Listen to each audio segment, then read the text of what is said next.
Yes, we're ready.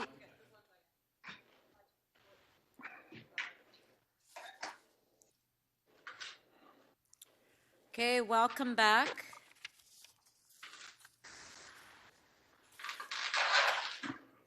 And thank you for giving the opportunity for the staff to have a break and try to get something to eat. Thank you to members for that. So before we return to the item, prior to the break, do we have any release of holds at this time?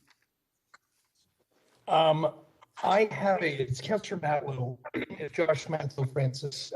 I've got a hold on, I'm just looking for the number, 1 sec. CC 30.13, 206 Russell Hill Road. Yeah, the Russell Hill item.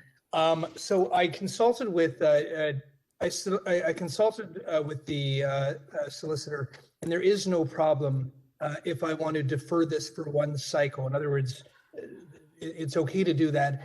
I wouldn't have done it otherwise, but just given the fact that we're going into the evening, I'll move that motion to just consider it at the next council meeting. Okay, so moved by Councillor Matlow that we refer CC 30.13 to the April 7th council meeting. On favor? Carried. Do we have any further quick releases? Anybody? Sent me the, I might. I'm just checking if I got anything back from my amendment, but I don't think so. I did send something to center table amending number 26 member motion based on a conversation with Mr. DeAndrea. So I just haven't had that back yet. I'll be able to do that later then. Thank you. Okay, I believe we have it. Do we have the amendment by Councillor Fletcher? This is on members motion 30.26. Yeah, I also have an amendment on that item.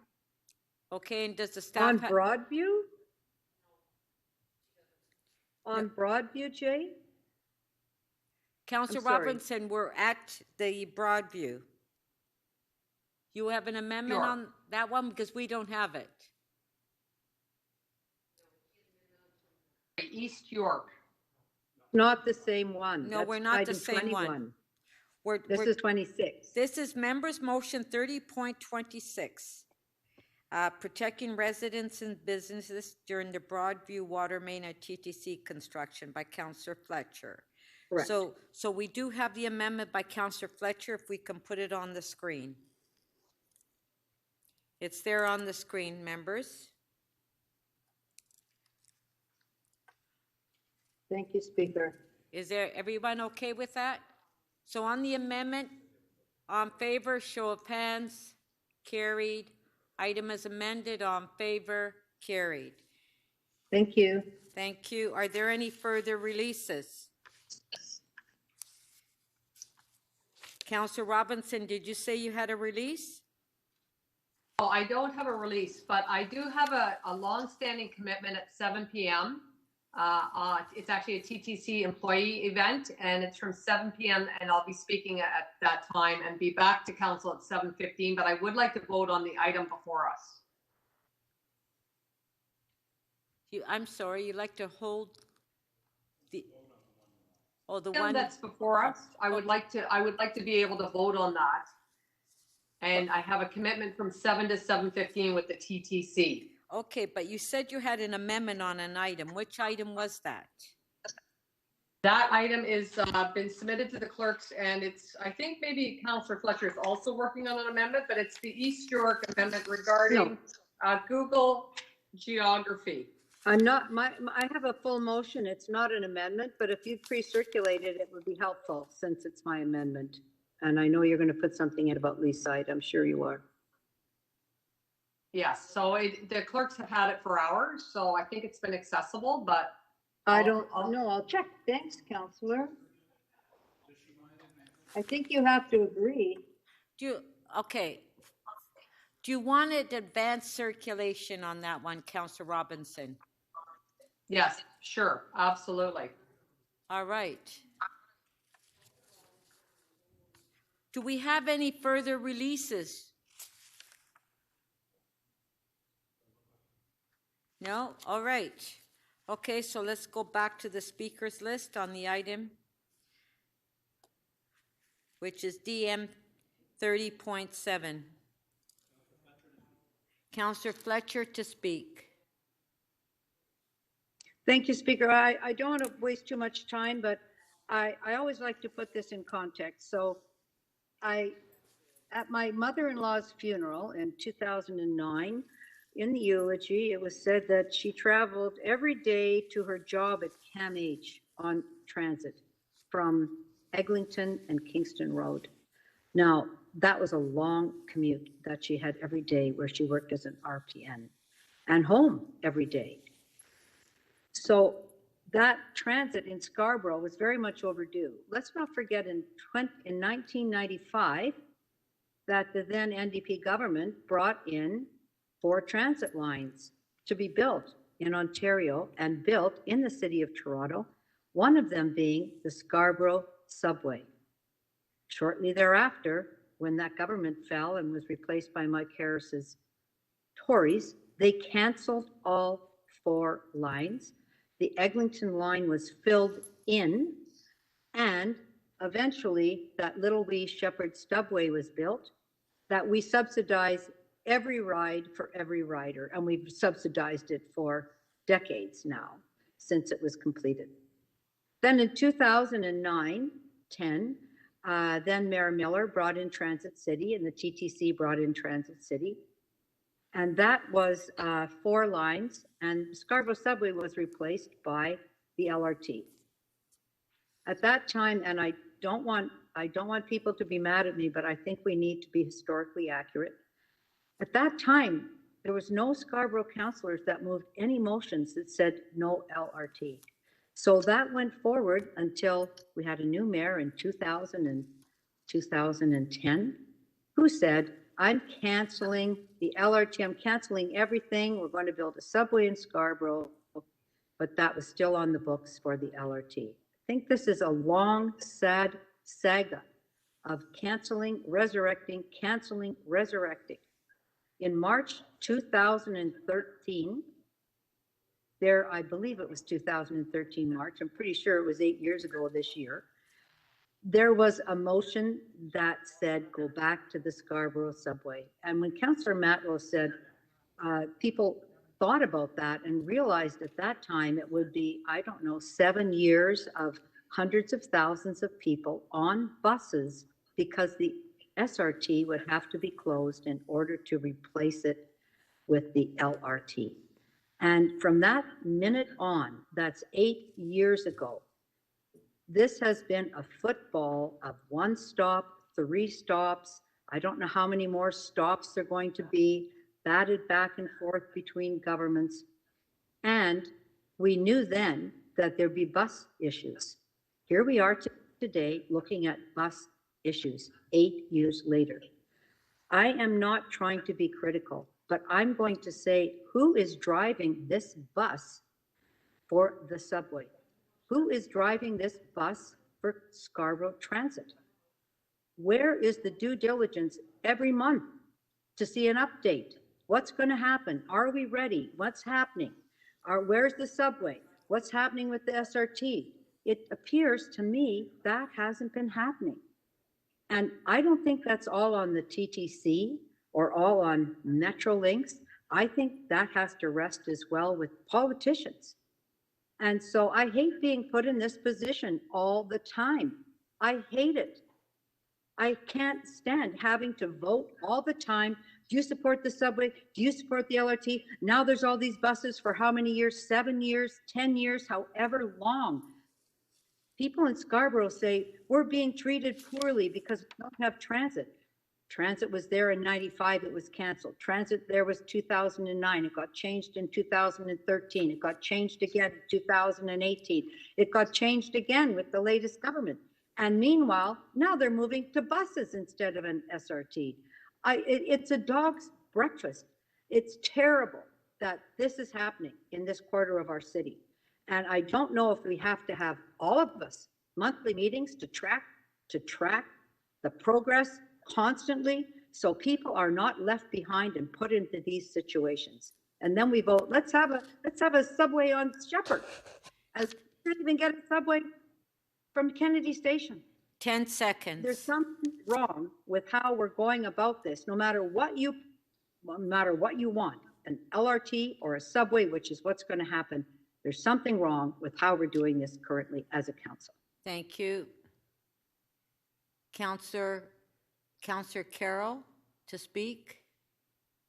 Thanks, Madam Speaker. Madam Speaker, I feel like I'm about to make the same mistake. You know, we had something that was about to be under construction. A tender was going out in 2013, and when we moved a slew of motions, along with those was a motion that a local councillor in Scarborough, Councillor DeBaremaker, wanted to say, and also look at a subway. And we all agreed with that motion because we thought a report will come back and tell them that that's cost prohibitive, and that'll be the end of that. And it's just a little motion for him to say to his residents.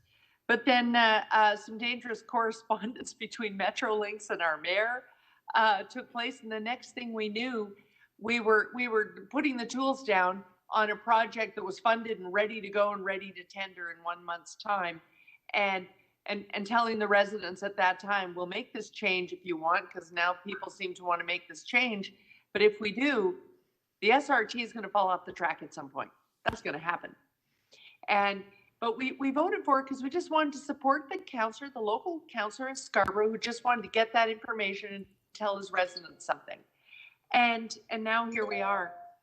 And at Transit, at TTC recently, as a commissioner, I voted for a motion because there were a lot of really emotional people there that were worried about how the bus service that's already been designed to help them through the subway construction and help them deal with the fact that the SRT we simply can't afford to overhaul yet again.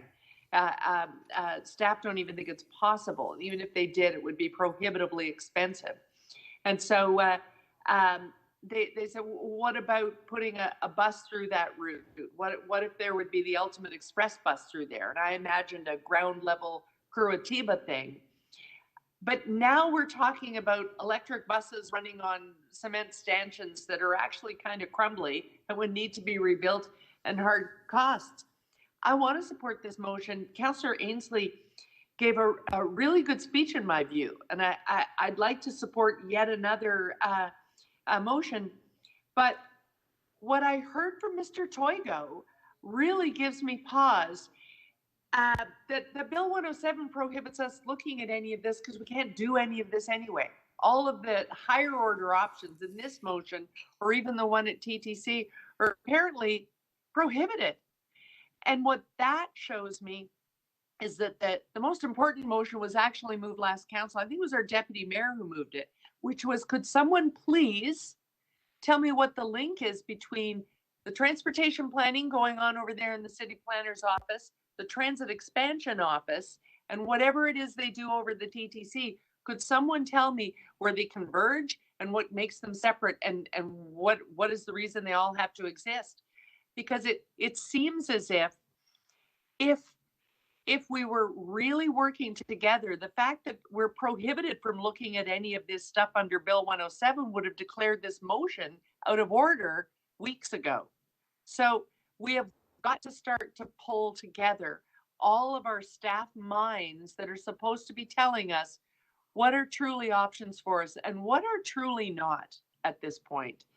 That's my concern in supporting any more of these motions. Thank you, Madam Speaker. Thank you. Councillor Perks to speak.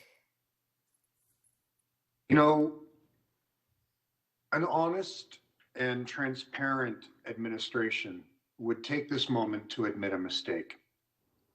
They'd take this moment to say, you know, all those promises we made about how quickly and inexpensively we can build the subways that Scarborough residents deserve, you know, admitting that that was just plain wrong. And that would create a moment where we could do what Councillor Carroll just suggested, and we could have an honest conversation about how to fix the mess we're in.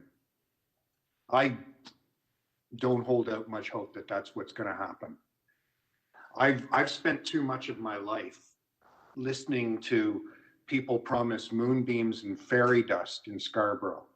Councillor Fletcher talked about the proposal in the 90s. I remember that proposal because I was one of the people saying at the time, you will never have subway volumes on Shepherd. You will never have enough money to build the Shepherd subway into Scarborough. I went so far as to try to get an environmental assessment hearing about how ridiculous the proposal to build the subway into Scarborough was at that time. I was turned down. But nevertheless, we were proven right. The money ran out. The stations, I mean, my God, if you want to know about bad transit planning, go to Bazarian Station. We said at that time that all of the models being used for how many subway riders you could generate in a very, very spread out part of town was ridiculous. For 30 years, anyone who knows anything about transportation and transit planning has known that you need to invest in state of good repair, more surface transit, light rail, and more frequent service. And that is the better use of the money. But nope, the vendors of fairy dust and moonbeams just kept at it. So for 30 years, people in Scarborough have been left with terrible transit, and it's going to be, like Councillor Ainsley said, at least another decade. 40 years gone because people keep making false promises. Councillor Matlow and Councillor Ainsley have some ideas here that could maybe start to have an honest conversation. Maybe some of the people who made the mistake of promising things they couldn't deliver might own up to it today, and we might break with this ridiculous 30-year cycle we've been on and get something done. And for those of you who don't represent Scarborough, please understand this is harming your residents as well.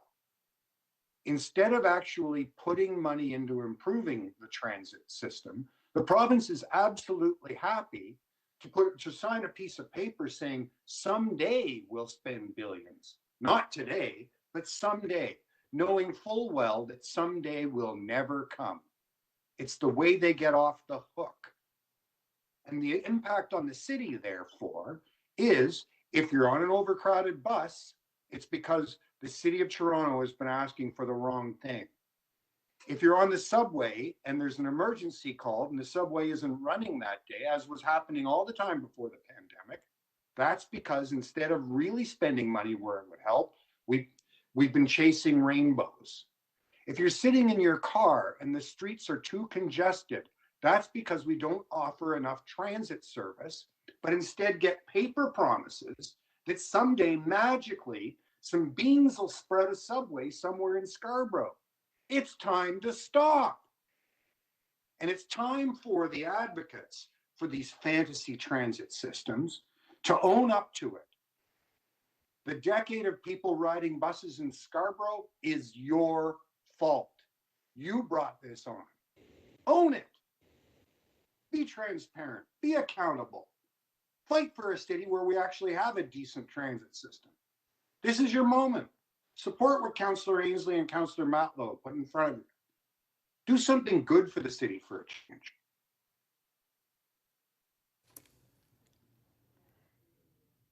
Councillor Cole to speak. Yes, anyways, I heard some fascinating words like the Shepherd Stubway and the Scarborough Circus, the SRT. Anyways, like Councillor Perks, we've seen all this go back and forth and in circles. And Councillor Ainsley, I think, put it right. It is a circus, really, sadly. I just want to say that I remember back in the 90s, where Gord was just talking about, I was at Scarborough Council trying to convince Mayor Trimmer to scrap the SRT and replace it with a subway extension that would replace the SRT because we were having so many problems with the SRT at that time. Because, you know, the SRT was essentially an experimental line, orphan technology, but the only other place that exists besides Scarborough is They call it the Muggers Line to Detroit, where there's 10 people a day that go on it. And the poor people of Scarborough were given this experimental technology, which was really a joke and never worked and was extremely costly. So that's why I supported going to subway back in the 90s. But I think it was $100 million was too much at that time to convert it to a subway. Imagine what it costs now. Somebody said $5 million. There's very compelling arguments by both sides here. There's no clear-cut answer here. There's so many technical considerations here, so many transit engineering decisions that have to be made, and then you dovetail all the political decisions and make, and the changes in government, changes in council. I've come to the conclusion after all these years, we're too fixated on subways in Toronto. At one time, I was the one pushing for the Eglinton subway, building those transit lines in 95, like Councillor Fletcher said. We should have done that in 95, but they canceled them all, filled in the Eglinton subway. But, now, having investments in good segregated bus routes should be part of the mix. And there's nothing wrong with going on a streetcar. I remember Councillor Moscow and I fighting for the trolley, the electric trolley bus. They said, oh, you're crazy.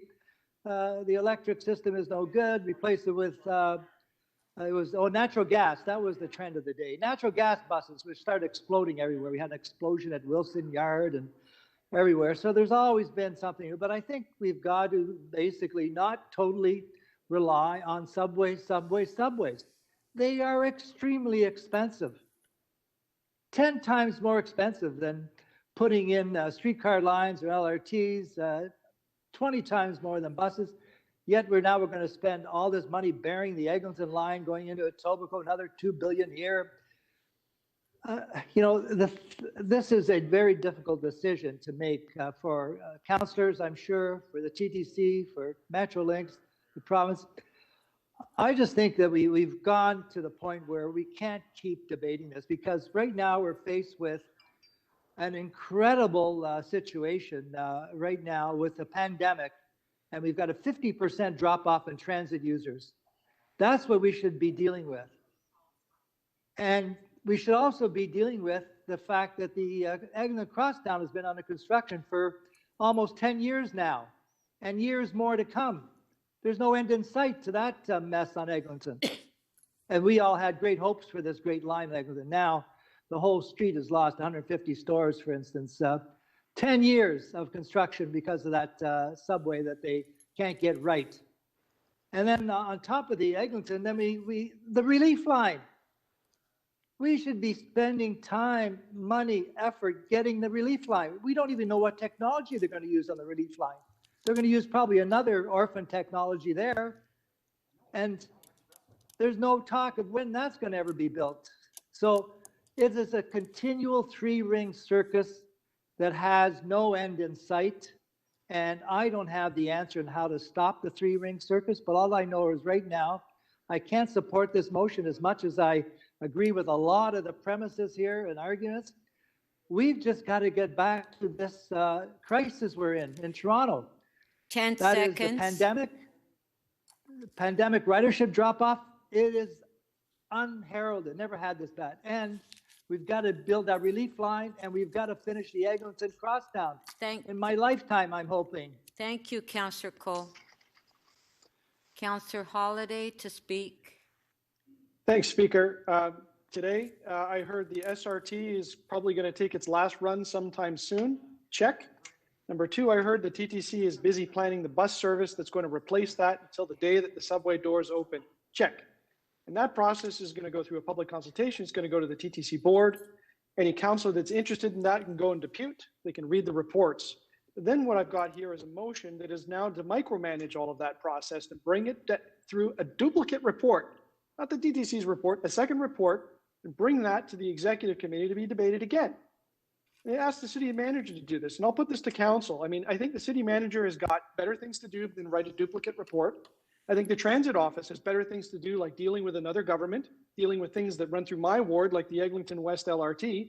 I don't condone any of their attention coming off that to write a duplicate report. So you know what? I'll support Deputy Mayor Thompson's improvement to this, but then I'm voting none of the above. And look, if you split the vote, I'll probably vote for item number 2. I mean, if the report goes out, fine. But as far as I'm concerned, we don't need the duplicate reports. Resources are precious. Our executives need to be working on the job at hand and not bringing back yet another debate to the executive committee, or even worse, to council about the same thing once again. Thank you. Thank you. Councillor Lai to speak. Thank you, Speaker. I wasn't going to speak, but when I've heard all these mind-boggling history of the transit in Scarborough, I got to speak. You know, I have been, with all this history, I've been an outsider. I don't know, but I was so frustrated to see how the Scarborough transit is being so messed up. And I just cannot do anything. And actually, that's one of the reasons why I decided to run for council, because I really think that Scarborough residents deserves better. How we look like now, we're just like a member of NATO. No action, talk only.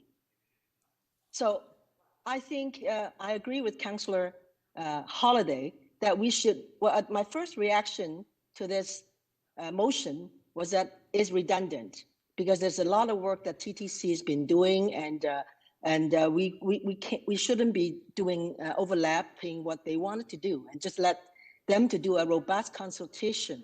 And to me, to a point now that I used to be a subway champion, but to a point now, any transit is good for Scarborough.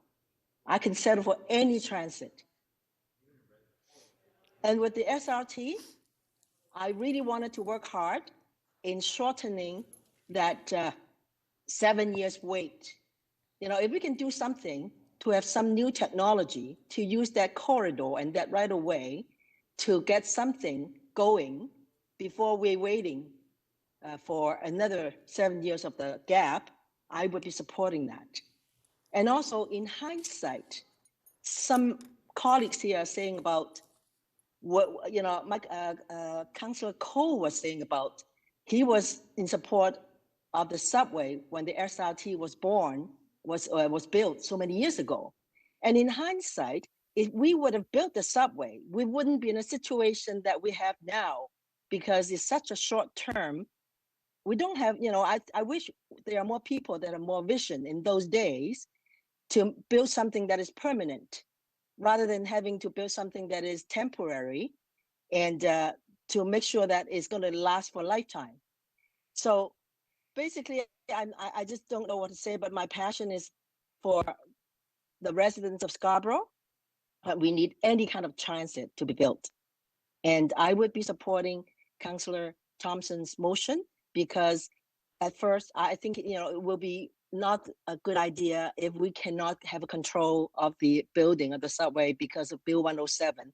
We should not waste any more time in doing reports and feasibility studies. Let's grab the bull by the horn and then just build transit. Thank you. Thank you. I'm just going to speak briefly. I will be supporting Councillor Thompson's motion.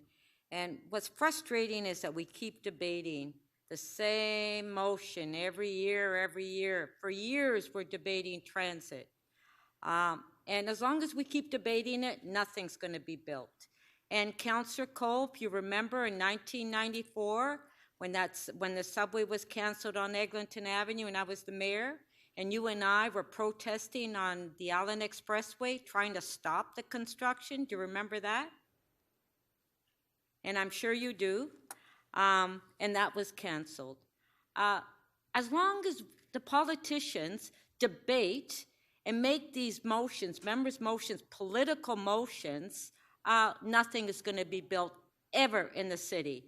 And I'm really tired of debating transit every year and for the past 20 or 30 years, and we're never going to get anything built. So let's move on. Let's start building, and enough with these members' motions that come forward whenever there's an opportunity. Thank you. Speaker. Yes. Just another point of privilege. Well, okay, what's your privilege?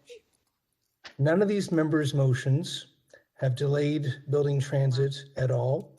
The only things that have delayed transit for Scarborough was when it started with Councillor de Beermaker's motion that you allowed on the floor against the advice of Okay, clerks. Councillor, that is not a point of personal privilege. Thank you. It's just the truth, No, Francis. it's not.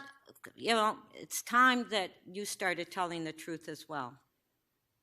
Okay, that's. Madam Speaker, On a point of I've got a point of A point of privilege. Madam Speaker, Yes. I have a point of privilege. You Point of can't say privilege. that. Okay, can't well, I'm say that. sorry, when Councillor Matlow was trying to accuse other members of council or staff not telling the truth, On a point of privilege, Madam Speaker. yes, Duty of the Personal privilege. point of privilege. I'd like to be recognized on a point of privilege. Yes, Councillor Layton, point of privilege. I think great. Thank you very much. I am sorry to have to intervene and speak out against the speaker, but that was clearly a direct insult to the integrity of another member of this council. And I would point out to the speaker that you and I, in fact, put forward a motion to change a transit line that was being built by the province in the middle of it being built. So before you start to cast stones on Councillor Matlow, please reflect back on some of the contributions you've made, positive, and perhaps tried to change transit plans Okay, over the last 30 years. Thank you. Our next speaker is Councillor Perruzza. Speaker, I still have a point Point of order, personal there's a privilege. point of privilege on the floor. We need a ruling. The point of privilege was made. Thank you very much. Madam Speaker, I have Councillor one of Carroll. a different nature. Madam Speaker, I have to ask that you withdraw the comment that any of the motions since the decision by this council to build a Scarborough subway have delayed the construction of that subway, because it simply is not true. And it is a mischaracterization that continues to be brought. As long, It needs to be withdrawn once and for all. Councillor, Not one motion. Councillor Carroll, what I said, as long as we Not keep, wanting to build a subway. as long as we keep debating. Madam Speaker, what you said was that it has delayed in some way the execution of the construction of a subway, and not one motion on the floor of this council since the motion that decided to build a subway, not Okay, one motion I'll- has passed and delayed I'll clarify- one bit of the study of that line. Councillor Carroll, I'll clarify my comments, that every time we debate transit in this council chambers, we never get anything built. That's my comment. Thank you. Speaker, I'm sorry, but I still have a point of personal privilege.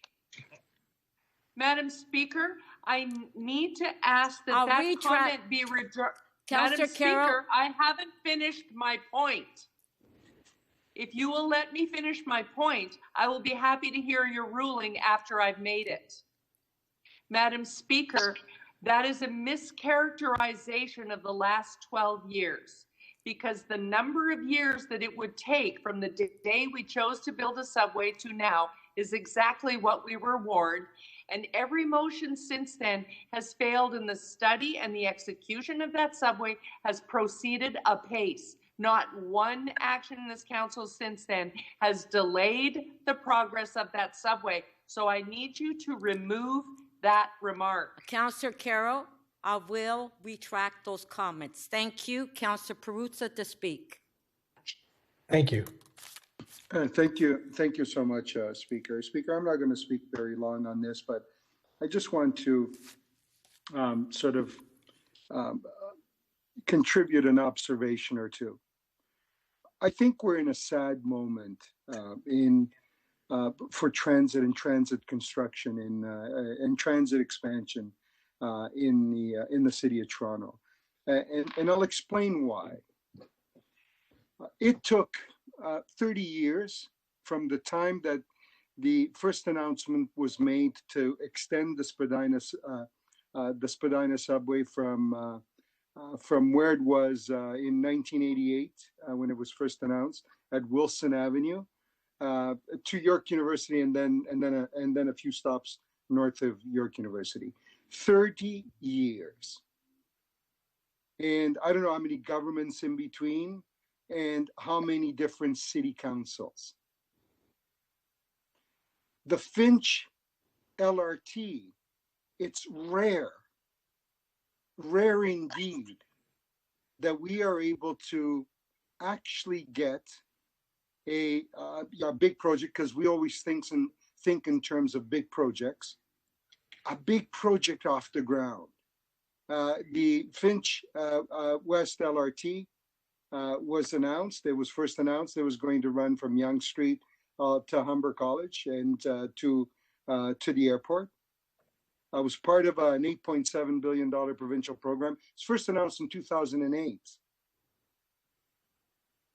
When a shortened portion of it comes online in 2024, it will have been 16 years. 16 years to do that. Eglinton is an exception. But I'll tell you why I think we're entering into an era of complicated. We no longer are the sole agents for transit expansion or transit construction in Toronto. The provincial government created this organization called Metrolinx. So they've announced that they're going to build some subway from the Ontario Science Centre to the CNE. I get it. Will it be built in the lifetime of this government? No. Will it be built in the lifetime of the next government? No. Will it be built in the lifetime of the government beyond that? No, and certainly not as currently announced. That's just the history of these types of transit projects. Why? In part now, because they are no longer within our field of authority, within our scope of authority. So you're going to be able to do them under agreement. It's too bad that we can't get together and agree on a plan and then build it in bits and pieces year over year. We can't do that. So yes, what we end up with is this acrimony where we go back and revisit these projects and then discover that someone else down the road will come up and make a completely different announcement. My point, and I've come to this somewhat late, we need to do something.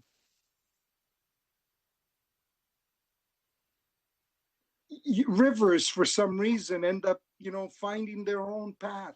But once that river is there, then everything seems to grow around it. So let's do something and then have something grow around it. Because it's not about what's right today is going to be right 15 or 20 years from now. It's just, you just don't know.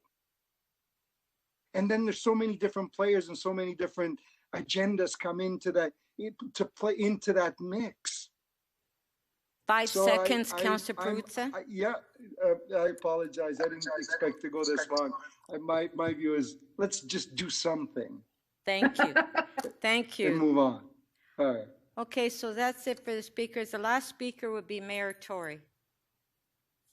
Well, thank you, Madam Speaker. And first of all, I would like to extend thanks to all that have been involved in the motions that are in front of us. I want to thank Councillor Thompson for his motion and for his steadfast support for transit in Scarborough. I want to try and go over this as even-handed a way as I can, because in some respects it's fine. We have these debates over and over again to try and turn back the hands of time and try and change history. And Councillor Cole made reference earlier on to the very difficult decision we have to make here. And I would say, with respect to the subway versus LRT argument, that decision has been made. And so that's, when I thank Councillor Thompson for his motion, the part that I commend to members of council is that he's taking out yet another review of the LRT, because at the end of the day, that is not a good use of the time of our officials and others who are going to be writing up that report, and it would, I'm sure, be interesting to read. But at the end of the day, the decision has been made, and it's been made in two respects. First of all, I didn't count how many elections, but I would swear there's been 6 or 8 different elections at all 3 different orders of government, where repeatedly candidates that have stood for the subway, and candidates meaning for mayor, for premier, for prime minister, and candidates for MP, MPP, and councillor, with 1 or 2 exceptions, but only 1 or 2 out of all that time have been elected and elected and elected over and over again. And votes have been taken in this chamber over and over and over again about the subway.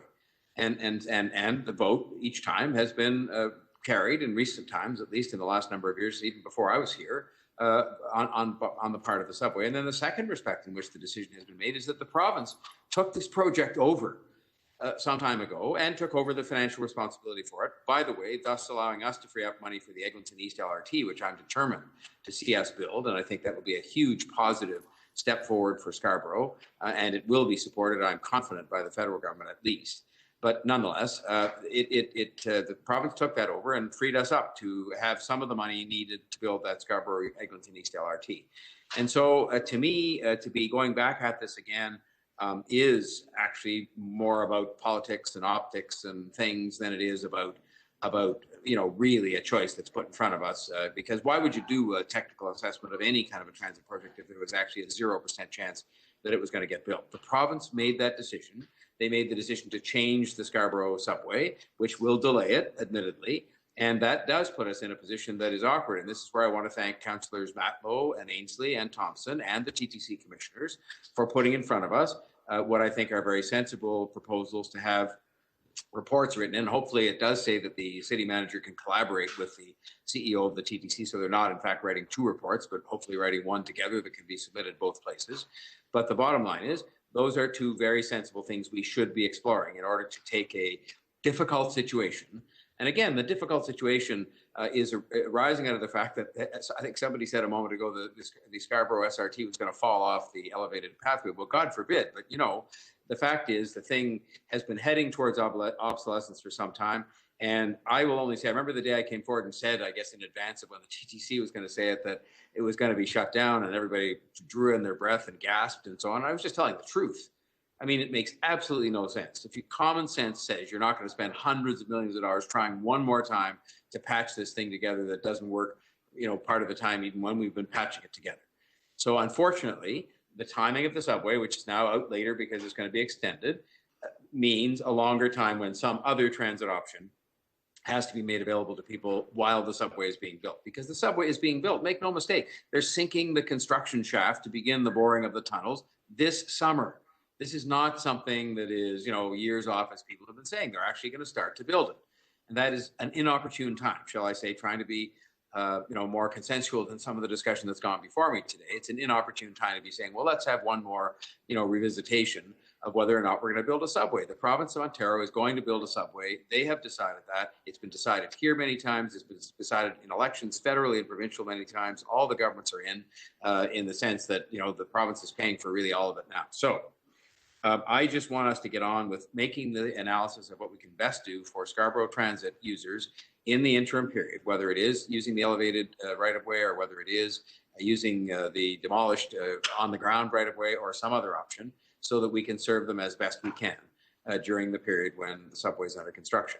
And I would say, by way of concluding comment, that brighter days do lie ahead. The comments that have been made about how the people of Scarborough have been shortchanged by all the goings on down here and at Queen's Park and elsewhere are correct. And if I've been a part of that in any which way, then I apologize for that. But my intention was never to cause them any grief. It was just to try and get some transit built. But I tell you something, in the next few years, we will have a subway extension of the Bloor Danforth line to the east, a Scarborough East, Eglinton East LRT, a smart track station that will serve the people in Agincourt, and that will be a huge net improvement to an area of the city that's been grossly underinvested in over the years, whatever political considerations and other considerations have led to that.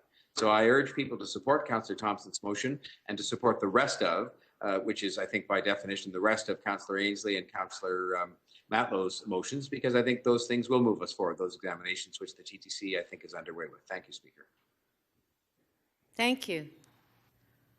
Okay, now Councillor Robinson has asked that we hold it down till she gets back to vote on the item.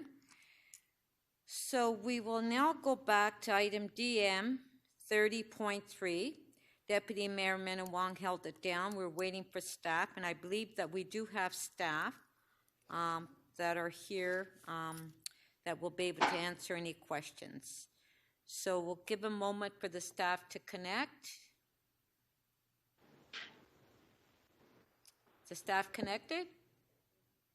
Yeah, okay. Yes, Speaker, I'm here. Okay, Deputy Mayor Minnan-Wong, questions? Yeah, thank you, Madam Speaker. Have you, sir, reviewed the material in the motion and the correspondence? I've seen the motion, yes, sir. And the correspondence? I haven't reviewed that in detail, no. Okay, so there's some level of discussion. In the future, there's going to be, can you confirm that you know that Darlington and Bruce, there's going to be generators that are, nuclear generators that are going to go offline and going to be refurbished? That's correct, right? I understand that that's the plan. They're going to be refurbished, yes. Okay. And then that energy that's not available there is going to have to come from someplace else. Is that fair to say as well? That's fair to say. Yeah. And so this motion is calling for phasing out natural gas generation. And there's no real plan if we were to if that were to take place by the province to backfill that, is there? Well, I think part of the Transform TO plan, that the plan to net zero, was to use renewables and storage and things of that nature. Those are very expensive technologies, aren't they? And they're not very. Sorry, go ahead. Through the speaker, all technologies cost. I mean, new natural gas generation by definition will cost money as well. And the plan, the city's plan, of course, is to move towards net zero by 2050. This is the plan that was approved by council unanimously. So that plan, the move to, or the suggestion to eliminate greenhouse gases or carbon from the grid is consistent with the plan. And I would also argue that net zero and Transform TO is really built on the fact or the premise that there is a clean grid. So both the independent electrical operator and also the Ontario Energy Association both say that natural gas is the most adaptable, quick form that we can use, especially when there's very high energy needs, like last year when our it got very hot in the city and we needed to backfill, and the only thing available was natural gas, and any other available alternative that could provide that energy would be very, very, very expensive.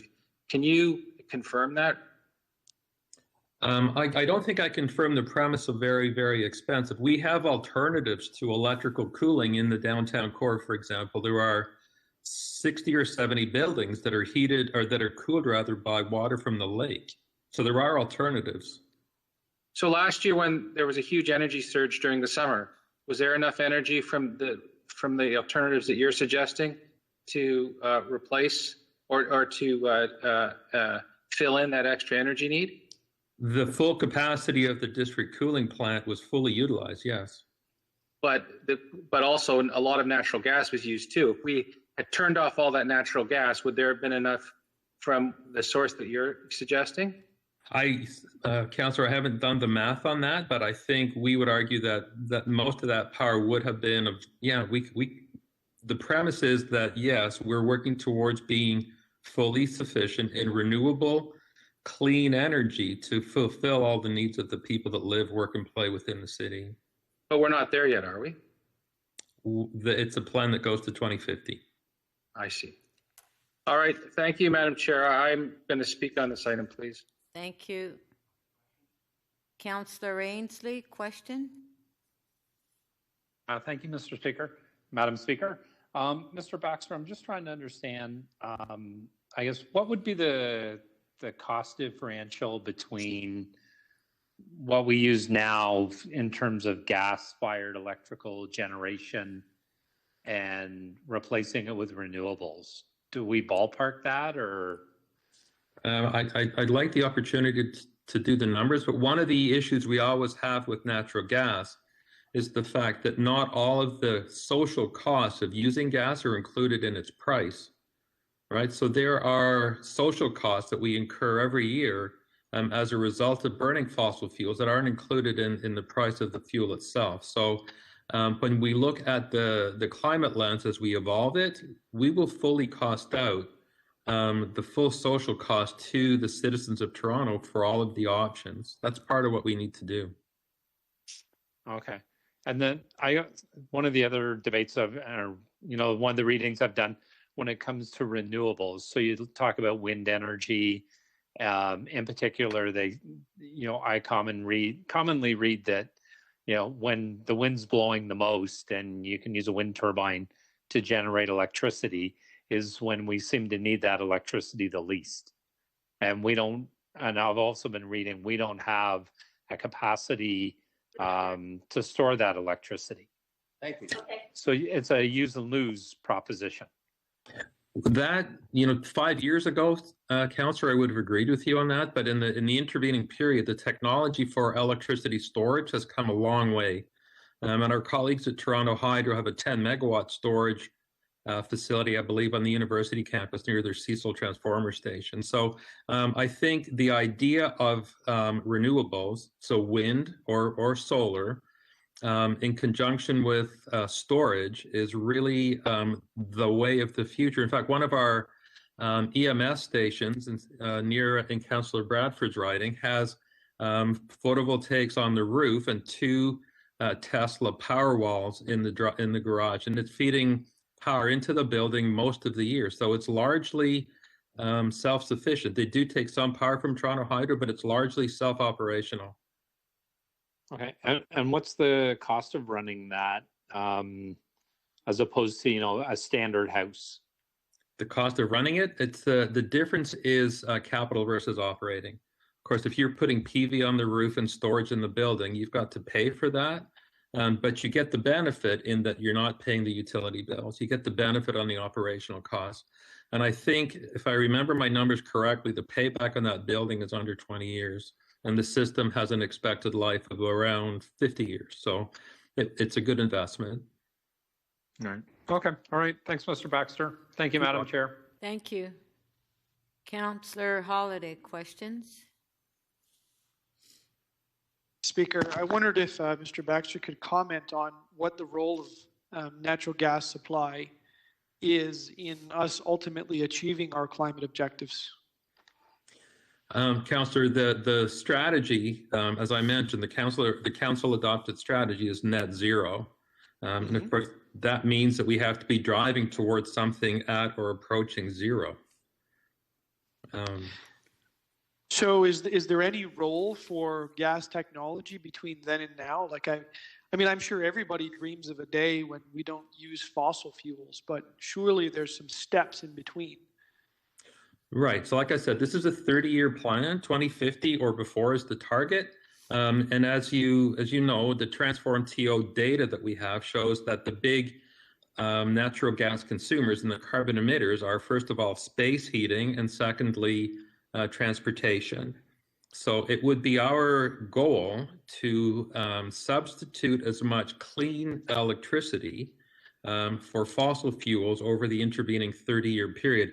Now, there are high temperature applications that don't lend itself to electricity, sterilization, for example, in hospitals, that sort of thing. So there's always going to be some residual higher temperature applications, but the base heating, water heating, and transportation, we're anticipating that's going to be zero.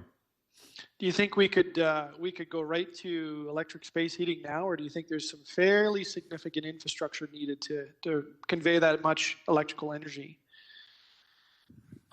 think that we have to plan for a future that anticipates growth in electricity demand.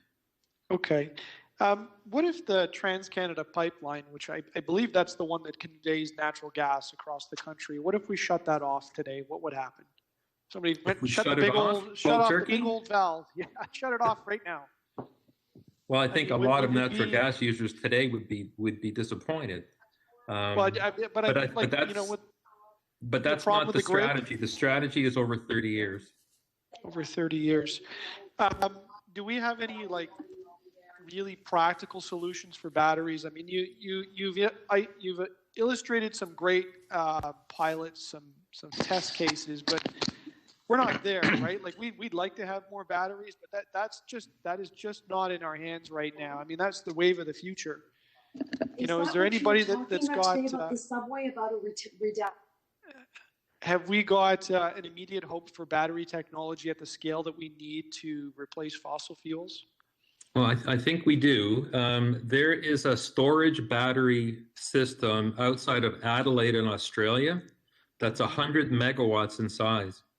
That's huge, right? So I think using renewables to charge that up, or nuclear power at night, or spare capacity at night to charge it up and use it during the day, I think that sort of electrical demand shifting has got to be part of the strategy. So what's held us back from doing that? Like, why wouldn't we just do that tomorrow? Sounds like a great plan. Well, like I said a minute ago, I think the technology has moved forward very quickly over the last 5 years. The two projects that I mentioned are operational, and we're working along with our partners in EMS to replicate the technology that we used in the one EMS station to put photovoltaics on the roof and storage batteries in the building. And finally, you know, I guess, are there any other options beside batteries to try to bring a different mix of supply to the grid? Things that are viable and reliable, because I mean, that's the one thing I know about the electrical grid is awful sensitive. So it needs to be reliable for us, or we don't have a good economy and we don't have a life. Well, I'll offer two comments to that, Councillor. One of them is, you know, with respect to the EMS station, they sort of reversed the electrical supply protocols, right? Traditionally, we have grid supply with battery or generator backup. They flipped it around, and they put the renewables as their primary source with the grid backing it up. And the reliability of that combination is very significant. It's very good. And I forget the other part of your question. It had to do with other technologies. Yeah, there is. There's two technologies that I've read about. One of them is pump storage. So you use off-peak nuclear power to pump water up a hill, and then during the day you run it back down through the turbines. There is a station like that at Niagara Falls now. So I'm not sure if there's any available extra capacity there to do that. But the other one that gets a lot of attention is hydrogen, right? You can use renewables to crack water to make hydrogen, and then use hydrogen during the day to run generators. So we're watching that technology around the world. It's happening at this, you know, I think the batteries are ahead of where hydrogen is right now in terms of reliability and commercialization, but we've got our eye on it. Thank you. You're welcome. Thank you. Councillor McKelvey, questions? Thank you, Madam Speaker. Are our goals linked with the province's goals? So our 2020 goal was a 30% reduction of 1990 levels by 2020. And was that largely because of the phase out of coal? That was a huge impact. The other impact is the amount of conservation that was undertaken during that period. That was largely paid for by the electrical industry, the OPA subsidized. Okay. There's letters, I just want to draw your attention. You said you hadn't seen all the letters. So there's a couple I want to draw your attention to. One was from the Toronto Atmospheric Fund, and they say we cannot meet the climate goals and objectives if we continue to use fossil fuel gas for electricity generation. So they're saying we can't meet our net zero plan if we continue to rely on fossil fuel energy. Is this true? That's absolutely true. There's another one from 6 professors, Miriam Diamond, Danny Harvey, Matthew Hoffman, Douglas McDonald, Nicholas Rivers, John Robinson, 6 leading climate scientists. I'm sure you're familiar with many of them. And they say that the province of Ontario must phase out gas-fired power plants, a realistic and effective measure, so they think we can do it, to help municipalities achieve their GHG reduction goals. Would you also agree with that? I would. And then do you think that given what we're seeing happening, especially south of the border, President Biden has said that they're going to have a carbon-free electrical grid by 2035, canceled the Keystone, talking about canceling Line 5. Is there an inherent risk in continuing to invest in fossil fuels and expand our gas power plants in Ontario?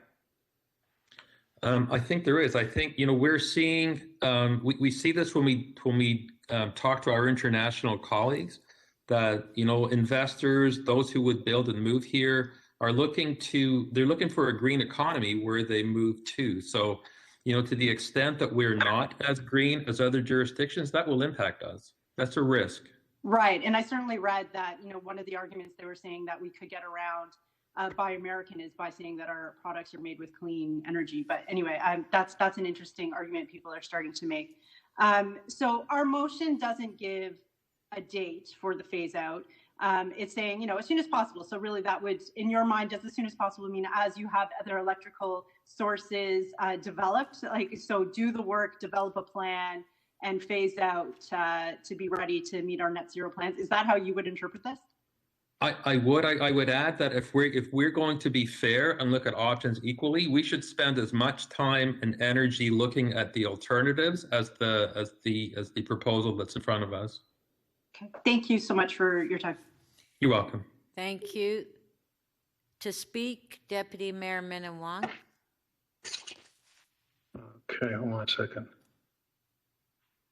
Thank you, Madam Chair. I'll place my motions first. So my first motion is amending recommendation number 1. Council requests the Ontario government to develop and implement a phase out of gas-fired electricity generation as soon as possible, taking into consideration the need to balance the cost to taxpayers, the need to have flexibility of supply, and the need to have system reliability during the refurbishment of Darlington and Bruce nuclear power stations. The second motion is City Council requests the City Manager to report to the Executive Committee by the end of 2021 on the gas-fired generated electricity used and produced by the City of Toronto and its agencies and corporations, and on a plan including financial impacts on phasing out use of gas-fired generated activities. And City Council requests the City Manager to report to the Executive Committee on the extra costs that will appear on taxpayers' electricity bills as a result of the phase-out of gas-fired electricity generated electricity. Thanks for the background music.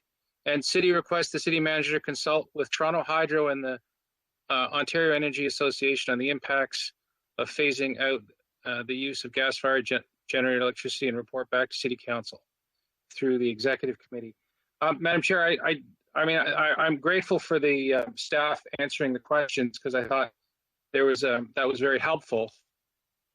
But I find this discussion exceedingly unsatisfying, and by and large, because this was done through a notice of motion for a very political means to satisfy the Clean Air Alliance. This shouldn't be a binary conversation between city staff and City Council. This should be a discussion that happens at committee where we have deputants and we don't simply rely on letters from the Clean Air Alliance or from some scientist riffing off something, or the independent electrical system operator, or just the Ontario Energy Association. It should be a discussion where we have them in the room talking about things so we can ask them questions about what the right approach is. And we're not having this discussion today. This is not an urgent notice of motion. This shouldn't be here. This should be in front of the Executive Committee where we're having a real discussion, and simply having a sheet of paper to talk about without a staff report behind it is unsatisfying, and it does a disservice to this council and the residents of the City of Toronto who we represent. And that's why I put forward these motions.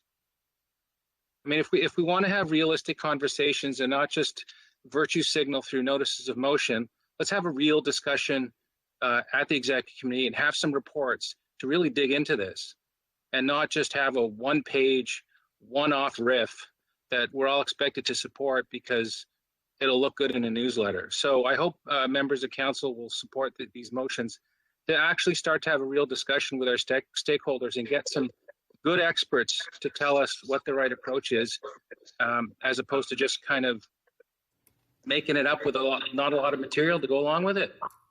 Thank you, Madam Chair. Thank you. We do have a question for you.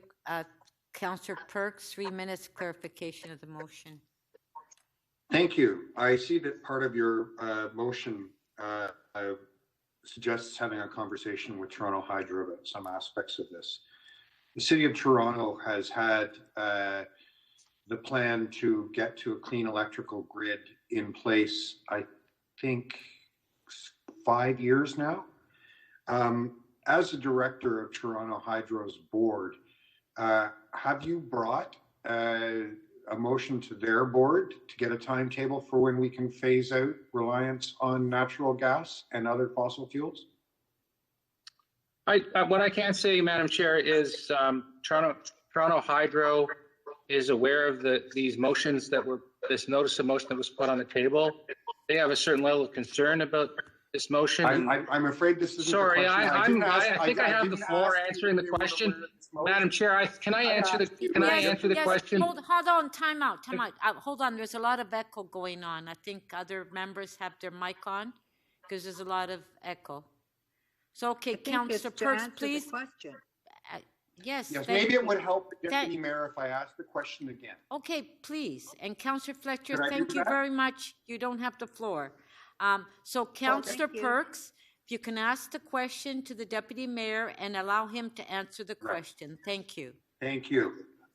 So Deputy Mayor, to be clear, I wasn't asking if Hydro was aware of what's in front of us now. I was asking if you, as a member of council who sits on Hydro's board, has brought a motion to get them to develop the necessary energy plan so that we can meet our Transform TO goals of getting a clean grid. Have you done that? Madam Chair, I'm aware of a number of initiatives that the CEO and the management of Toronto Hydro has brought forward in terms of bringing forward a positive energy plan. And I think if Councillor Perks wants more information, I'm not the person to do that, but I can get a team of people to come and brief him on all the great things that they've done. I've been briefed many times by Toronto Hydro staff. I was on their board for a while too. Is there a document you can share with the members of council who have approved the Transform TO plan about Toronto Hydro's plan to conform with it? I think, Madam Chair, I think if the councillor is interested in those initiatives, perhaps he could ask Toronto Hydro to come before committee and explain all the initiatives that they have put forward in terms of bringing forward clean energy ideas and policies and projects. Okay, thank you. So as a director of Toronto Hydro, will you undertake to get Toronto Hydro to come and make annual reports to the executive committee on their energy plans as they used to do before you were a director? Councillor Perks, that was your last question.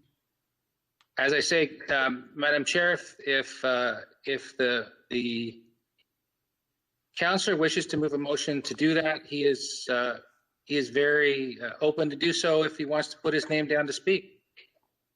Okay, thank you. This is clarification of the motion. Councillor Holiday, 3 minutes. Thanks. I mean, Councillor Perks's motion, or sorry, questions, raised my own.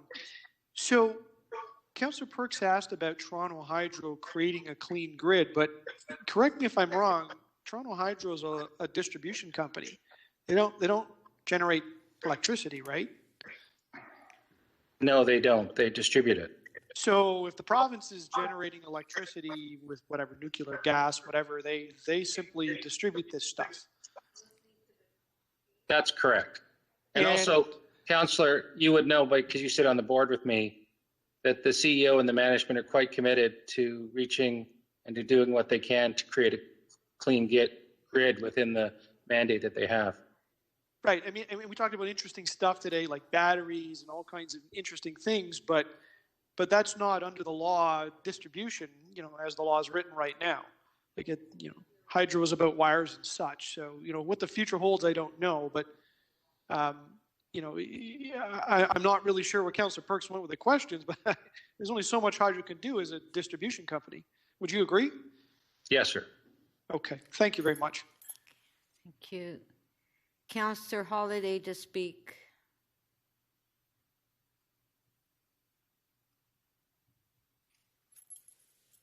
Councillor Holiday to speak. Thank you, Speaker. I sent a photo image into the clerks to have it displayed because I think it's important if I could ask for that. I guess just building on the comments from Deputy Mayor Min and Wong, perhaps this debate I find almost embarrassing, and because it's so crude. Here we are debating supply mix in Ontario, supply mix of energy, and it's funny enough. I actually know people that know this really well, like as a life's profession, and none of them are on this call. And I don't even pretend to know 1% of what they know. But, in preparation for this debate, I went on the IESO's website. I invite any councillor, go on that, right? It's a public website, the Independent Electricity System Operator, and they manage the grid. And in fact, they have a page that talks all about it in like simple terms that I can read, that explains, like why is there gas, why is there nuclear, how does it all work? So this is the real-time reporting of data from their website. And I'll summarize it for folks. The bottom layer is orange. That's the amount of electricity that comes out of the nuclear generators. That doesn't vary very much, right? Because, there's no Homer Simpson there sitting with his feet up, one hand in a donut box. They don't dial the power up and down. They don't shut reactors on and off. They produce power at a steady state. The next layer above that is the light blue, and that's water, right? Probably most of it, Niagara Falls, that type of thing, maybe some from Quebec. And that is a fairly steady thing, and they can open the dam and close the dam, and they can do a few things to ramp up and bring down water supply. And again, the IESO website will tell you all about that. Then the next layer, that dark blue one, is gas. And gas is in there. And interestingly enough, you look at it, it's like really thin, like 198 megawatts, just on this little sample I took from this morning. And it goes like to almost nothing. And then some days it gets really big. But then what you see is there seems to be an inverse relationship with the next layer, which is green, and that's wind. And then there's a few little dabbles in there of orange, which is solar, right? Which is, at the sample point I did was 0, probably because it was dark at 10 o'clock this morning when I clipped this picture. And biofuel, which is just a little tiny sliver of that. And the reason I brought this is because I know enough to know that this is a really complicated stuff. So the gas spools up when the supply from wind goes down. And that's because the top edge of the graph represents the demand. And the demand is all the manufacturing, the houses, all the different things in Ontario, and that demand curve goes up and down, and it does a whole bunch of things. But if the supply, the battery, doesn't meet the demand, the load, then the grid destabilizes, right? Harmonics, all kinds of stuff happens, the voltage changes, and if it gets really bad, the whole thing collapses, right? So the IESO dispatches supply, and they dispatch load shedding, because they've got contracts for that, and they have to manage that line so that it's perfect. And the interesting technology in here is the gas generation, because it can spool up pretty quick. And some days it's like it's dark outside, there's no wind, and it's really cold, and they can't destabilize the grid. And they only got so much water they can work with, so they crank up the gas. And they got to do it. Like, I'm sure that we live in a world where everybody would love to get off of fossil fuels. So the assertion in some of today's discussion was, magically we just put a bunch of batteries in there and just fill that up. I wish the technology was here. We'd be in a greater world. And the problem with the motion before us is it says, phase out that gas and go to other stuff. It doesn't talk about price or cost or practicality. It just says, go and do it. So to me, there's such little value other than lip service in this motion to something that we as councillors can't even pretend to understand. We cannot even pretend to get it. And the sensitivity and the implication here It's like saying, we don't care about you, public. You can just pay more on your electricity bill. The hell with you. We're just going to raise it. And because, we just want to phase this stuff out as fast as possible. I mean, last time I heard it, people are still angry about the cost of electricity. And then you want to talk about the stability of the grid and the cleanness of the power and the ability to have stable voltage and not have blackouts and all the implications that causes for life safety and for practical manufacturing in the province and in the city. All I'm saying here is that there's people that understand this. 10 Leave it to seconds. the experts to deal with the supply mix. I'm not supporting this motion because it's dabbling in something that is above the chamber. Thank you. Councillor McKelvey to speak. Thank you, Madam Speaker. Our motion says to request the Government of Ontario develop and implement a plan.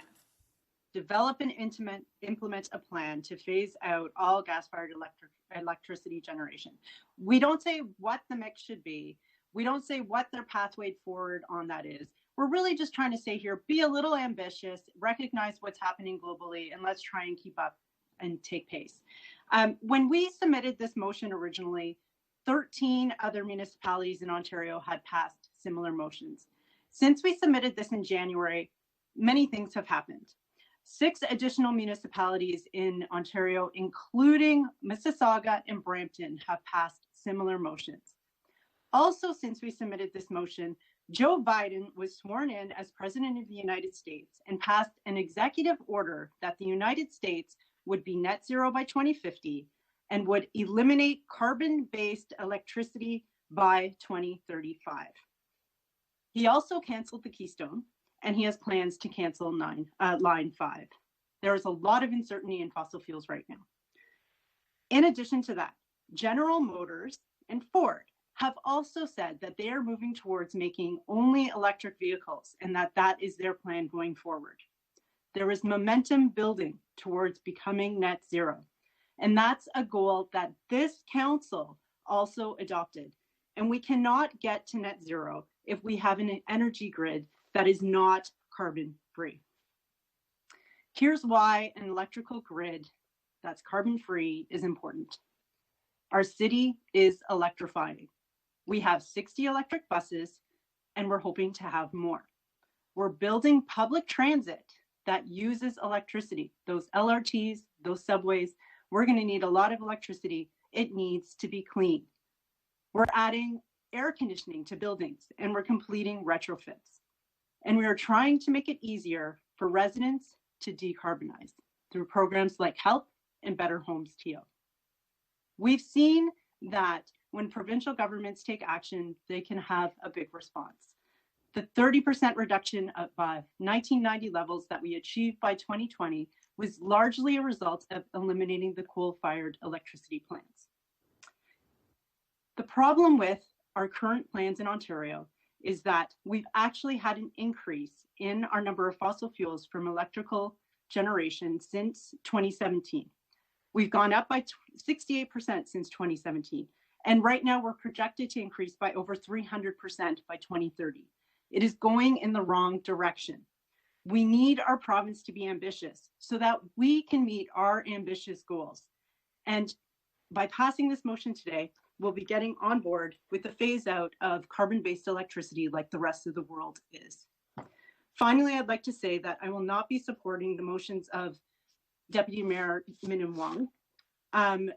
We don't know what the province's plan is going to be, so we can't ask our city manager to say what the cost would be. We have many different options that are there. Some of them, for example, if they were to create incentives and programs that help people put solar panels on their homes, their net electricity costs could go down in the future. We simply don't know what path they're going to choose. We also don't know what the cost of fossil fuels are going to be. It's pretty likely it's going to go up if we cancel Keystone and we cancel Line 5. So all of those different variables, it makes it very difficult for our city manager to say what the cost would be. What we're asking for through this motion, the original motion, is to be ambitious, to come up with a plan to phase out gas-phased electricity, okay? So that's, I just want to be clear on what the ask was there. Thank you so much for your time.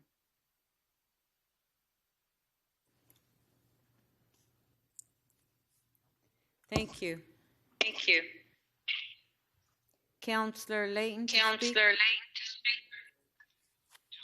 this debate earlier between the two deputy mayors was kind of like watching two old men arguing about how the world's changing in front of them and how they're so uncomfortable with it, right?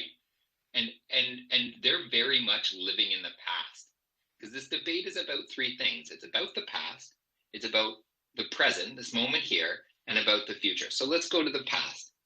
10 years ago, the OPG and others rejected the coal phase out. Oh, because it would be too expensive. Oh, because what would happen? We'd have blackouts. Oh, we'd have all these things going on. The whole system would fall. Exactly what we just heard between our two deputy mayors. Our two appointments to Toronto Hydro. Can you imagine how embarrassing that is? We should all be embarrassed. Madam Speaker. Is this appropriate? Okay, hold on. There's Your point of order. Okay. Come on. Appropriate. Okay, please. There's a problem here. There's a lot of echo. That's how we conduct ourselves in this chamber. Okay, please, Can we please stop? Because we're trying to fix, there's a problem here.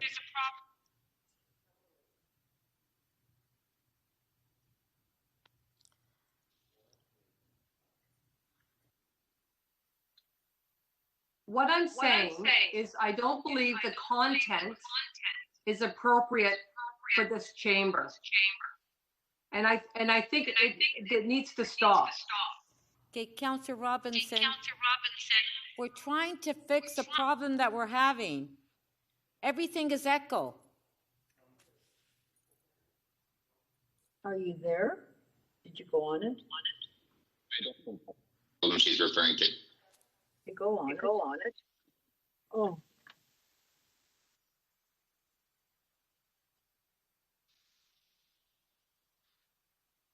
God, I like these night sitting speaker. They're terrific. Madam Speaker, we're finally in echo chamber. Okay, can I ask all members of council to please shut off your mic, please? Because there's a lot of echo. Everyone.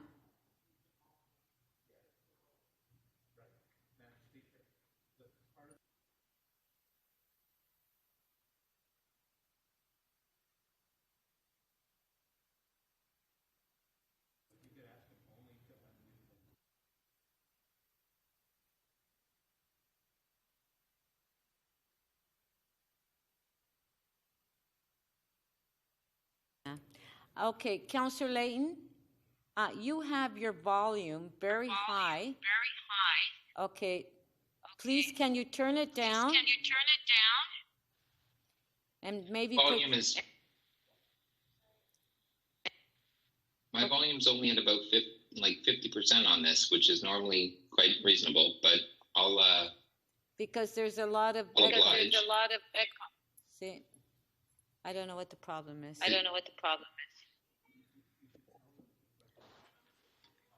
Is that any better? Is it possible that you could put your headphones on? I just took them off just because I thought that would help solve the problem. Is that any better? Why don't you try putting them on, because hold on, it's just we're having difficulties here because I couldn't hear you when you spoke. Look at that. Mm-hmm.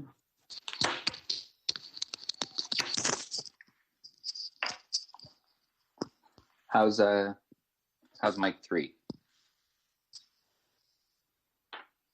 Okay. Well, now I can't hear you. Okay. There we go. When I'm speaking, is it clear now? There's no echo? Okay, because Councillor Layton, we couldn't hear anything that you said. So I'm going to start your time over because everything was just echo. The problem, Madam Speaker, we did hear what he said. On a point of order. Point of order, Madam Speaker. When you're ready. Yes? We did hear what he said, and it was inappropriate. Okay, but we couldn't hear it. May I have my point of order, Madam Speaker? Yes, point of order. So, Madam Speaker, I don't know if you heard Councillor Layton's comments, but they were extremely personal in nature and directed at Deputy Mayor Min Wong and myself. And look, I'm happy to have a debate. I like it. I like debating with Councillor Layton, but I think the conversation has drifted into personal territory, and I don't think that's acceptable for the chamber. And I would just ask if you could caution the member, even though you may not have captured the essence of the conversation. I think other members have noticed that as well. And I hope Councillor Layton will keep the comments generic and through the speaker. Okay, Councillor Layton, then would you retract your comments, please? Well, I'll retract my comments about being embarrassed, but certainly not about watching two old guys argue that the world's changing in front of them, because I think that was quite apt. Madam Speaker, I mean, this is starting to get a little absurd. Yeah. If I may. Listen, I hope people feel a little uncomfortable by this conversation. Okay. Because the reality is, climate change is changing the world around us, the way we live. And if we're not prepared to break a couple eggs to ensure that our kids have a clean environment and a world that they can live in, then I honestly don't think that we're fit to have this conversation here. Speaker, we are debating right Lord. now, asking for a plan, not asking for the date or when the phase out would happen. Okay, Councillor Layton, and that is all that's ahead of us Councillor here right Layton, now, in front of us here right now. Councillor Layton, your time is up, and I'm asking you. Yeah, I'm sorry, but I'm asking you to retract your comments, just like Councillor Carroll asked me to retract my comments, and I did. You called somebody a liar. Okay. You called somebody a liar. Councillor, I didn't do that. Speaker, I certainly didn't do that. Speaker. Mayor Tory, point of order. Yeah, I look, you know what? The fact of the matter is that wasn't right when somebody's honesty was challenged, and nor is it right, frankly. And there'd be other days, Councillor Layton, I say through you, Speaker, with great respect, you'd be most upset at people being referred to as two old, grumpy old men or whatever it was that was said. I just want to make a plea to all members of council. This is an embarrassment that we are debating an important matter. This is an embarrassment that, as always happens with these evening meetings, we should set a resolve right now to finish this debate. The Councillor Layton should withdraw the remarks about grumpy old men or whatever, I heard it, whatever was said exactly, and we should move on and have this agenda finished by 9 o'clock. It is a stain on all of us that we sit here and waste time in this manner. Yeah. And I think if we could put our resolve to it, we could have this entire meeting finished in 1 hour from now, finish this debate, and stop with the personal stuff on all sides, because it's been happening for the last half hour. It's ridiculous. Thank you, thank you, Mr. Mayor. I appreciate that. And Councillor Layton. So if I could. No, hold on, please. Please, when I'm speaking, please allow me to speak. Now, Councillor Layton, unfortunately, we had problems here, but I couldn't hear you. But from what my understanding is, you made comments. I'm asking you to retract your comments, and let's move on. So, please. So I will, based on the mayor made a good point. I certainly wouldn't, despite the bald head, would not want to be referred to as a grumpy old man. And so I will retract that comment, because I do believe perhaps it did get a little bit too personal. I think my point was made that the discussion was perhaps one that was adverse to change. I will, though, however, say that I only had about 30 seconds of speaking time, and I would like to just make one final point.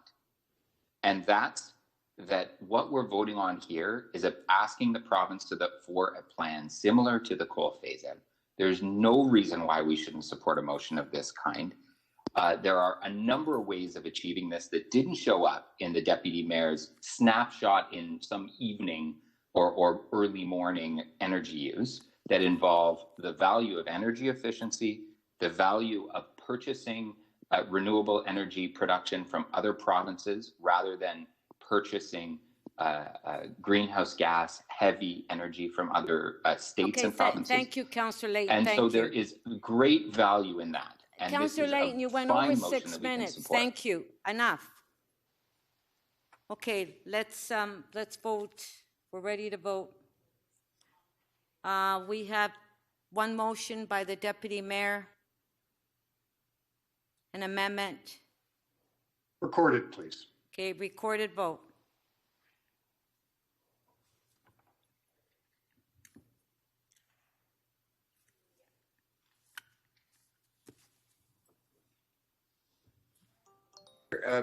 Speaker, on a point of order. Yes, point of order? May I ask that this be split? The first, number one, be split off, at least I would propose number one be split off from number two. So you want And I guess actually, what I would like to have is the ability to consider the number one as amended by the deputy mayor, and then number two, I'm happy to see it considered as a whole. But you'd have to look at the amendment of number one by the deputy mayor separately from the part two. Do you follow me? Yes. Yeah. Could I request that, please? Yes. Let's clear Thank the. you. Madam Speaker, I think what we'll do is we'll cancel the vote that's in progress. Let's just cancel and then that vote then. We'll start it again for part one. Okay, for part one.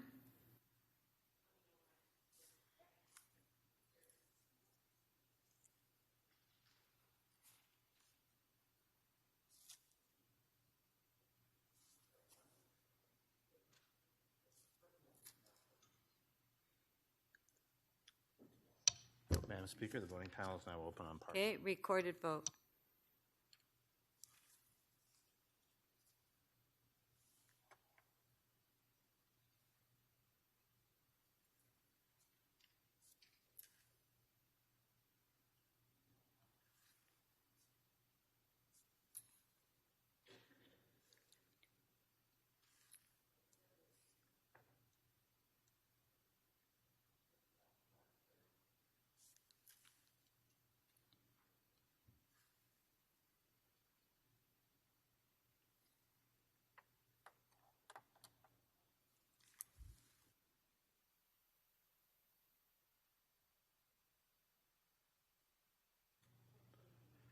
Councillor Carroll, can you register your vote electronically, please? Sorry, So on part sorry, one. I was waiting for the panel to come up. Oh, on just part one.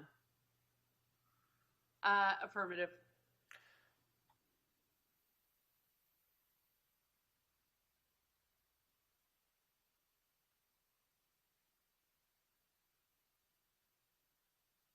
Speaker, the part one of the motion carries. The vote is 13 to 10.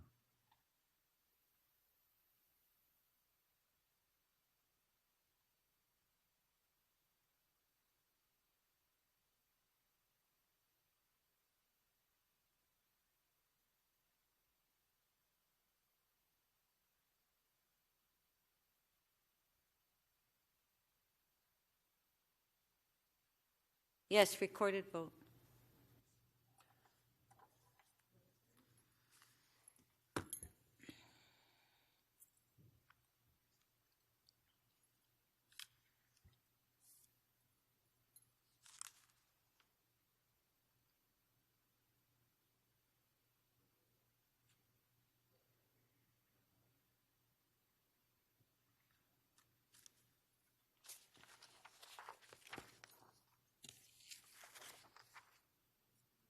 Councillor Bradford, please. Councillor Ainsley.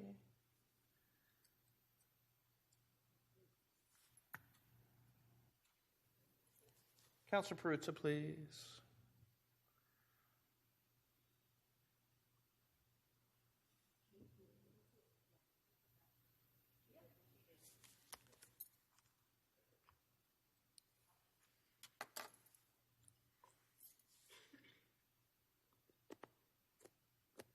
Speaker, part two of the motion does not carry. The vote is 4 to 19.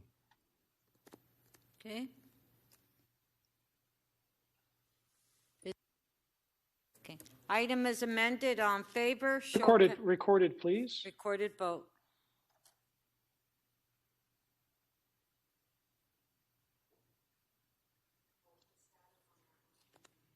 Just stand by, members, while we open the voting.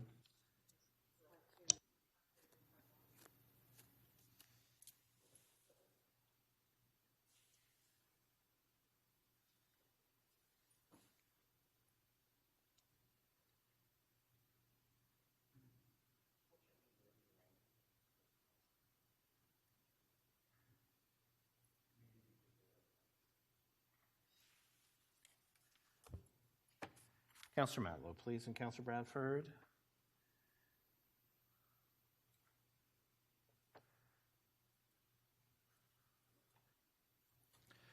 Speaker, the item as amended carries. The vote is 19-3. Okay.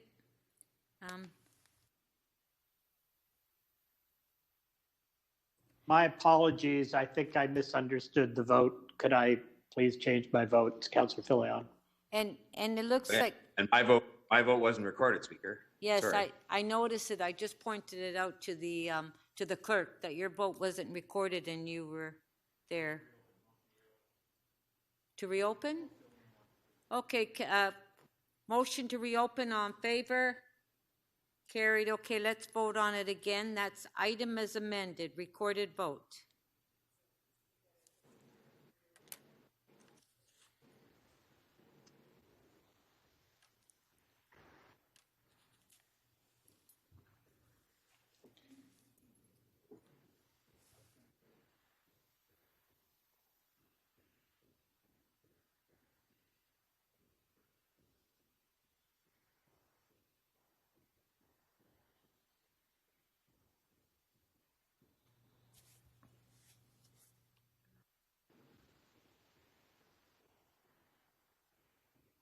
Speaker, the item as amended carries. The vote is 21-2. Thank you. We will now go to the item that we held on till Councillor Robinson came back. She wanted to be here for the vote. And that's on DM 30.7. So let's put the motion on the screen. Councillor Thompson's motion. Recorded vote. Thank you.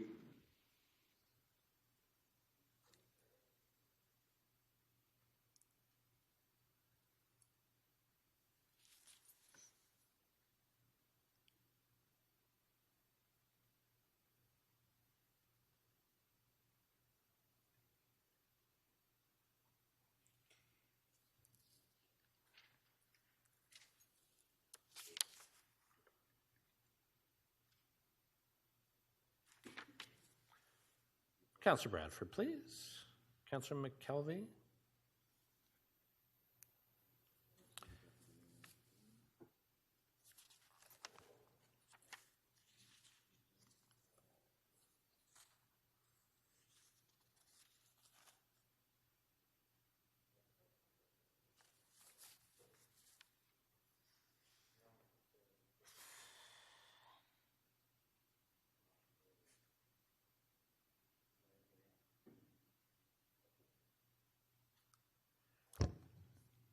Speaker, the motion number 1 carries. The vote is 15-7. Okay. Item is amended. Please. Pardon? Please. Recorded. Recorded? Okay, recorded vote.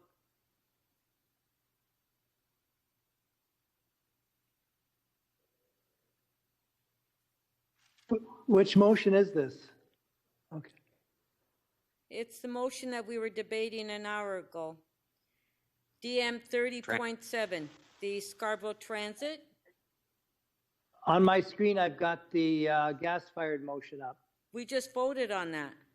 It's on my screen, Speaker, as well as Councillor Coles. Everybody's got that. Likewise, I don't have the motion on my screen. Admit your mistake, Madam Speaker. It's the wrong motion. Apologize.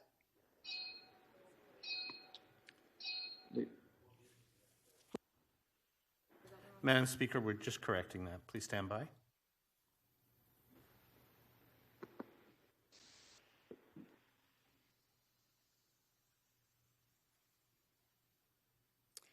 We have to be patient.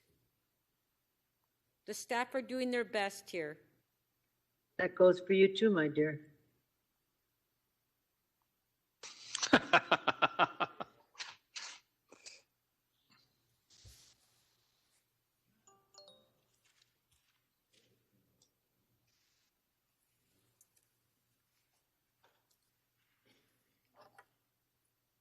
Okay, it's on the screen. Item is amended. Councillor Filion, please. I don't think that's the right one. Paula, your microphone's on again. The amendments are not showing. The amendments aren't showing, that's right. Madam So, Speaker, yes, mic is we on. do not show the Please. amendments when its item is amended. This is Never. item as amended. It's the item is amended. We just voted on the amendment previously, and now we're voting on item as amended. This is a better version anyway. Everybody will like this one much better. You know, it's really Just difficult. vote yes and move on. Do you know, it's really difficult when everybody is screaming and talking. We're not screaming. No, but talking at the same time, because, you know, the public is watching us. No, they're It's not. kind of like a regular city council meeting Yeah. pre-COVID. Paul, I have your salad in my office if you're coming over. Speaker, the item is amended carries. The vote is 18-4.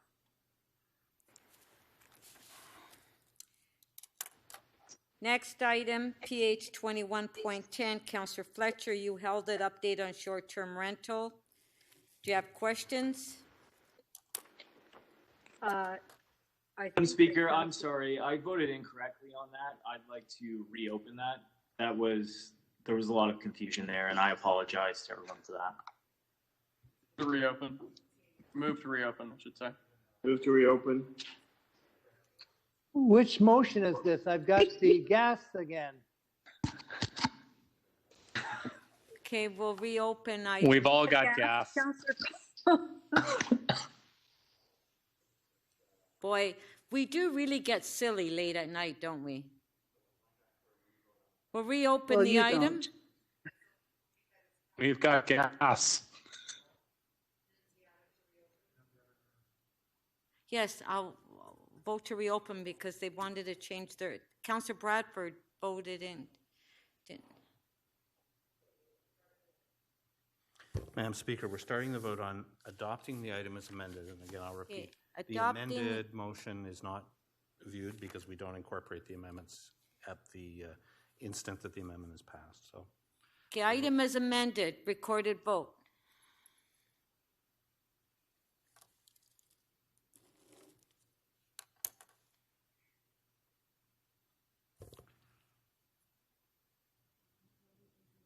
Councillor McKelvey, please.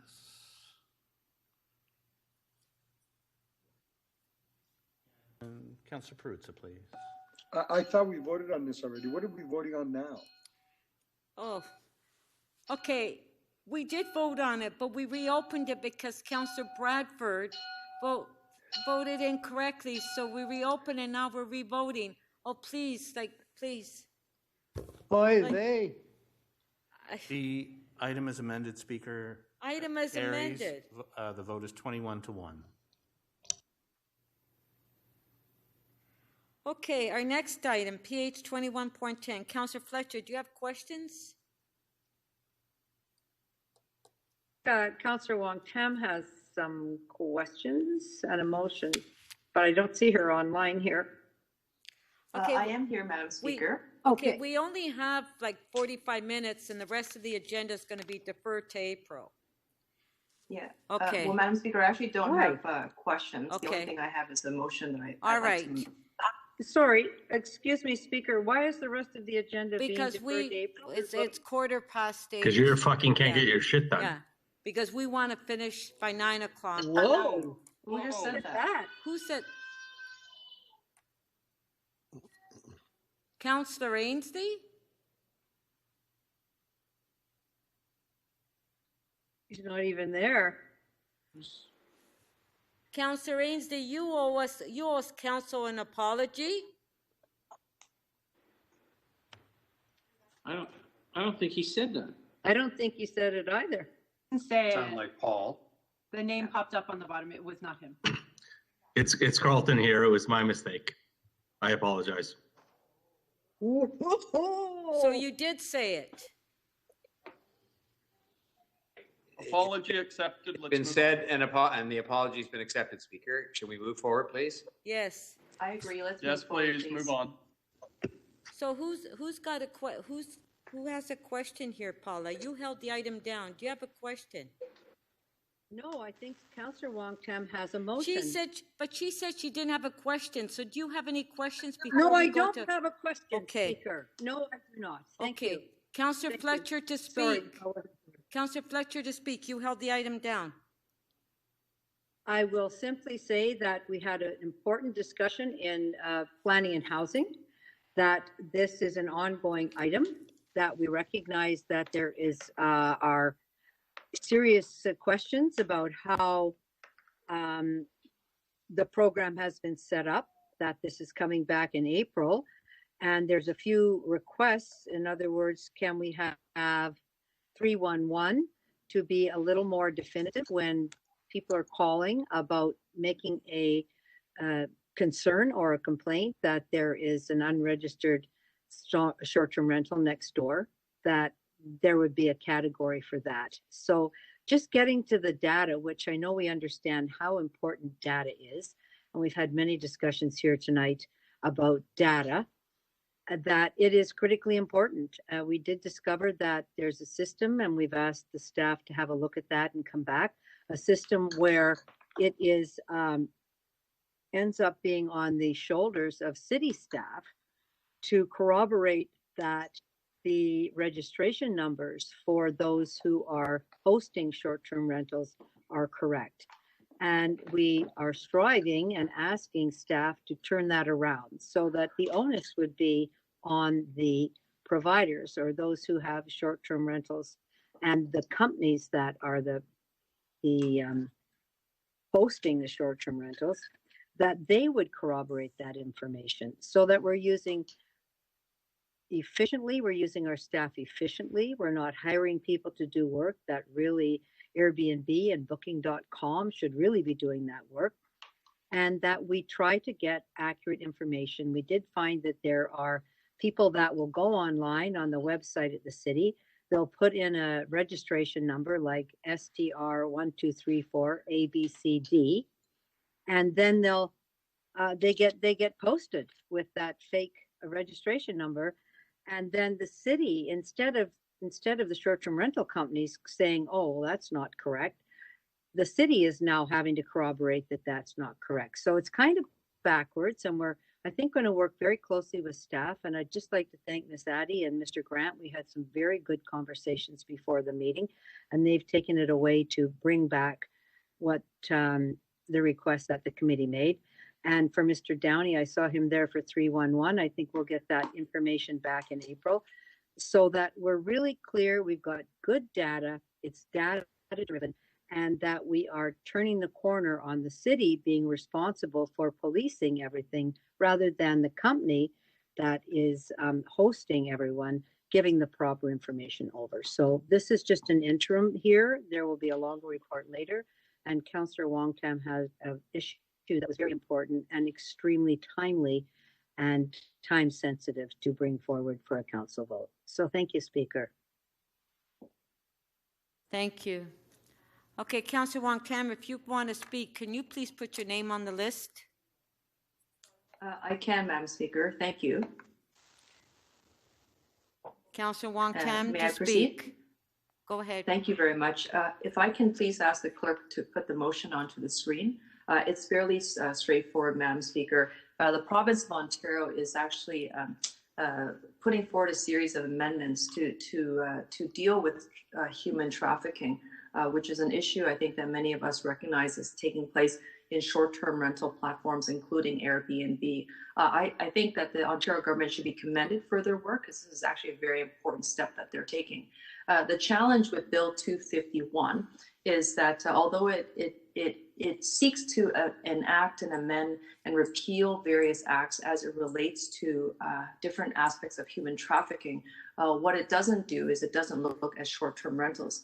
So in effect, what they are asking for is to include a new accommodation sector registration for guests, but only for hotels and motels, and not for short-term rentals, which is the fastest growing segment in the accommodation sector in Ontario. And I've been raising the issue since 2016 about human trafficking. I want to thank city staff for all the work that they've done with respect to trying to regulate Airbnb and the short-term rental platforms. But I also know that they can't do this work alone. And of course, it's actually not, when it comes to ending human trafficking and addressing human exploitation and sexual exploitation, it's really not the work of MLS staff.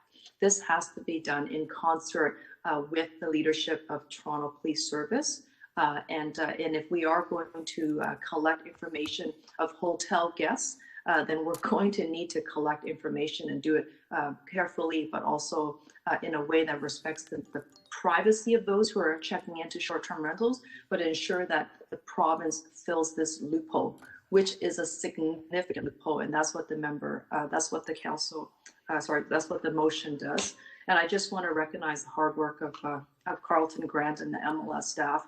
It's been a very difficult time this past year. COVID-19 has not brought out the best in all of us. And I know that there's been times where just the volume of work and the incredible demands of council and the incredible demands of the workload have made things become even more difficult because of COVID. But I do think that we should still all commend MLS for the work that they've done. And this registration, the regulatory framework that council adopted last year is just getting underway. So everything is brand new, and everything is, as we know, we are learning and onboarding. So there's going to be lots of changes and lots of transition, but I have the full confidence of the team. They're going to do everything they can to report back to the committees in timely fashion, so we can continue to help them advance it, but also refine it as we move forward. Thank you very much, Madam Speaker. Thank you. So on the motion, all in favor? Carried. Item as amended, all in favor? Carried. NY 22.1, Councillor Robinson, you held the item down, 4050 Yonge Street. Question for the chief planner. Okay. I'll be very brief with this.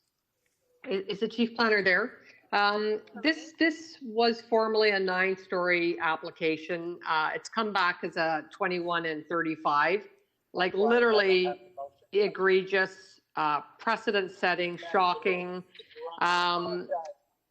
Is there a reason why planners did not, and I understand there was a move of thought to do this, but did not send this straight to a refusal? Through the speaker, the application is at a subway station. It is subject to the MTSA review that's underway.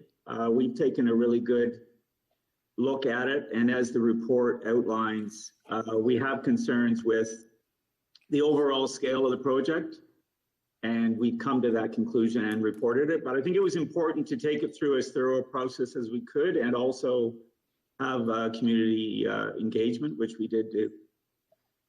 Are you aware of the serious environmental concerns around this site with the Don River and very, very concerning area, conservation area and wetlands, etc.?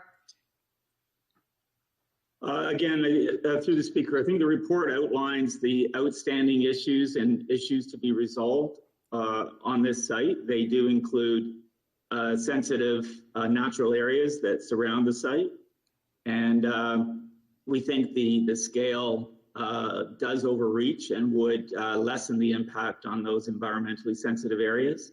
We've also engaged the TRCA in our review of the application. So your feeling is the scale and scope of this is excessive given the sensitive areas and what was formerly identified as 9 stories in that area? Yes, through the speaker, generally speaking, you've got, 9, maybe 8, 9, 10, up to maybe, I think, 15 in the area. This proposal includes a 35-story building. So it is quite out of keeping with the overall scale of the area and the even though it is adjacent to a subway station and the site can take density, the approach that's been taken with the application does overreach, in our opinion.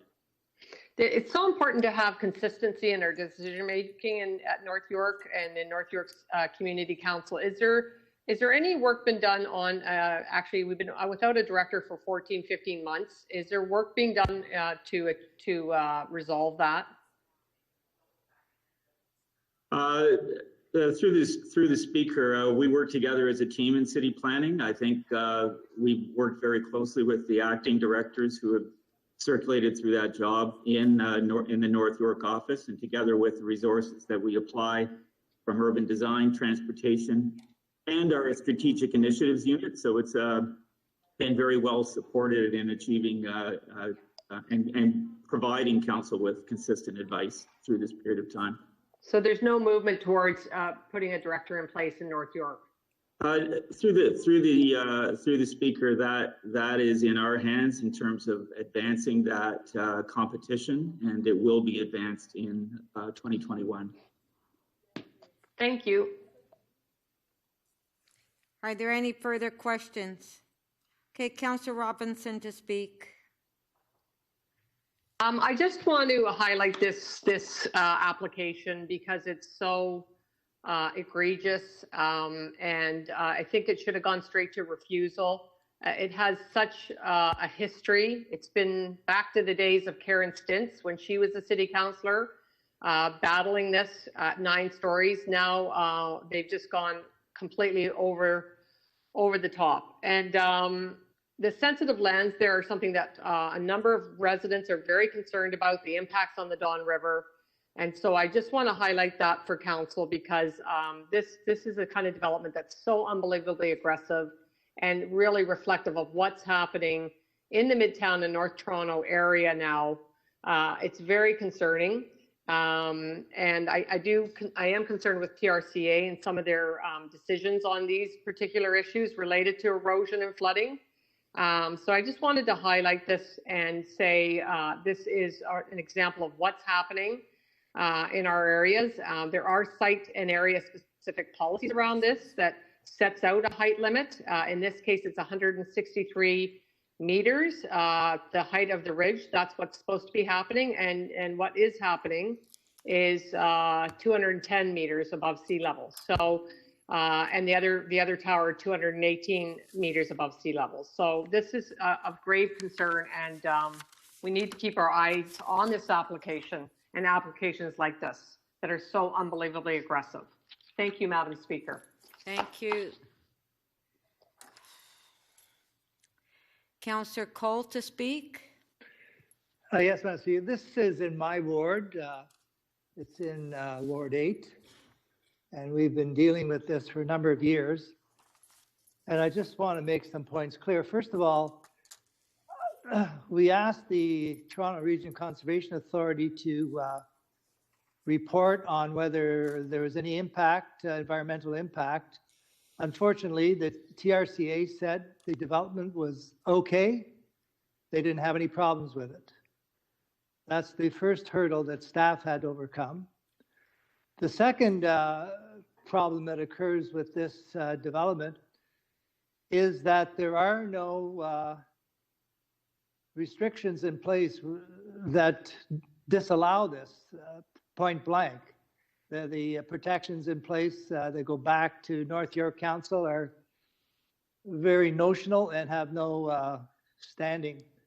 That's the other problem we have. The other thing is that as Greg Lintern said, our police planner, is that these applications now are under the guise of that new provincial policy in proximity to a major transit station, which there is there at the at Wilson, the York Mill station.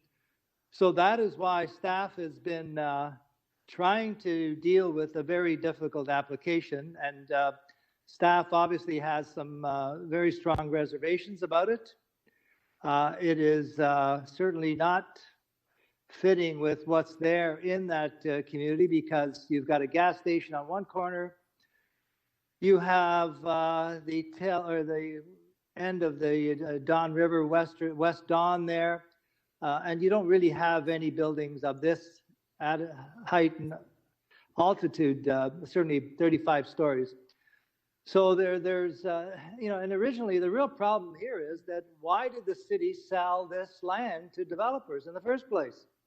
This was TTC land, very valuable land, that was a major kiss and go station for, it was sold. And I don't know why council allowed this to happen at that time. It really boggles the mind why this valuable piece of property at Yonge and Wilson, near a park, golf course, sensitive Don Valley. So there's a lot of history to this. So I think staff is essentially trying to do the best they can with many decisions that were made outside of what staff can really mitigate. This is the problem. So we can ask staff why they didn't do certain things, but the problem is staff has been trying to find ways of opposing this development. But given the provincial mandate now around major subway stations, it's going to be very difficult. But certainly we're going to continue to oppose this as best we can. And as you know, this is all subject to the Provincial Appeals Tribunal, where this eventually may go. But at least staff has been trying very vigorously to deal with this out of place application, again, that goes back to the sale of this very important city asset that should never been sold. On the item. On favor? Show of hands, carried. T 23.15, 545 Commissioner Street. Councillor Grimes, you held the item down. Do you have questions? Councillor Grimes?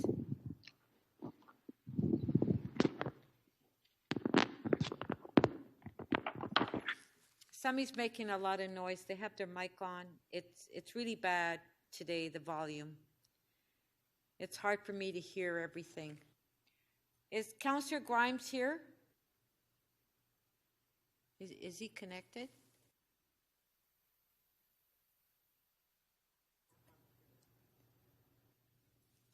Okay, well, let's go to the next item then. Well, if he's not here, why don't we just deal with it, Speaker? Well, he's here. He just isn't, he's still connected. We'll just give him a few minutes, Councillor Fletcher. Oh, okay, sure. Maybe you could recirculate my motion for this, so I'm too. Next item is CC 30.9, Councillor Wong Tam, 2026 Maitland Street. Councillor Wong Tam. Thank you very much. Thank you very much, Madam Speaker. I do have a motion that's City Solicitor and City Planning prepared. If the clerks can please put this on the screen. It was also advance circulated. It's tied to the staff confidential attachment regarding an OMB, LPAT settlement. Councillor Wong Tam, sorry, do you have questions? Does anybody have any questions for staff on this item? No? Okay. No, I do not. And okay. Just in the interest of time, Madam Speaker, I know it's getting late. Okay, go ahead, sorry. That's it, Madam Speaker. That concludes my remarks. Okay. The motion's on the screen, CC 30.9 by Councillor Wong Tam. The amendment on favor, show of hands, carried. Item is amended, on favor, carried.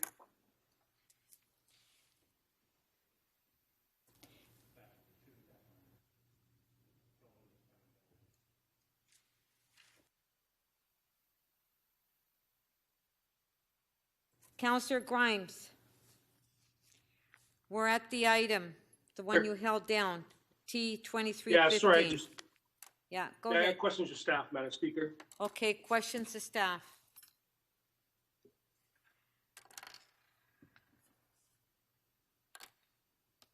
Okay, is staff here?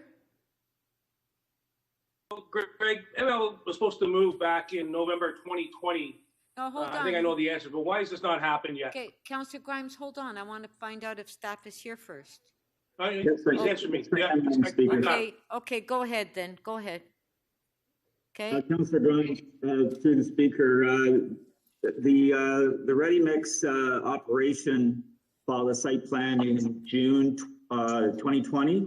We got back to them in August with our comments. They came back to us with their resubmission in in December 2020. So we're here to you today, been through Toronto East York. So it's, that's why it has not, they haven't moved since the time, because they had to get site plan approval and a minor change to the zoning bylaw, and we've been dealing with them since June. So they've not got site plan approval? No, that's what this report in front of you is. It's about site plan approval. So once they got site plan, is there an opportunity to expedite the move?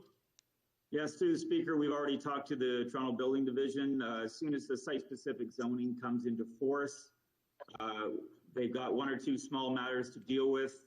We can issue the site plan. We've lined up a conditional permit with Toronto Building, so that should go fairly smoothly, probably in around April. Okay, and that's probably illegal. Everyone's probably seen the death of a cyclist on Roy York Road by one of the cement trucks. The local community's been calling for ML to be shut down until they move. Does the city have the authority to do this? And if not, why not? Councillor Grimes, it's Pat Matozzo. Through the speaker, I can speak to the lease terms, and the lease terms do allow for extensions because of delays. So there would be, legal and financial implications if we tried to terminate the lease. I'm not sure if legal wants to take the question about terminating their business operation. Yeah, it's probably illegal. Like the community's asking them to be shut down. So has the city got the authority to do that, illegal?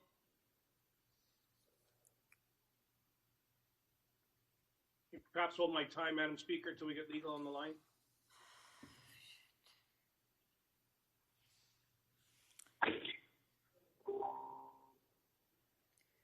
Do we have legal?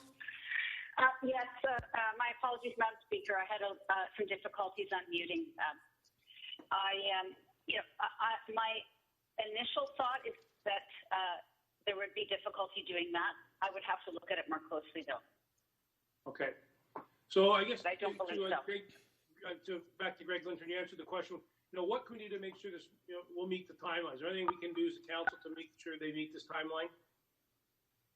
Again, through the speaker, we're working very closely with the applicant to make sure that once this bylaw comes into force, we can get their final issues resolved, issue the final site plan, line up a conditional permit, and put them in a position to take action. They're on a month-to-month lease, so they're ready to go once these documents are perfected.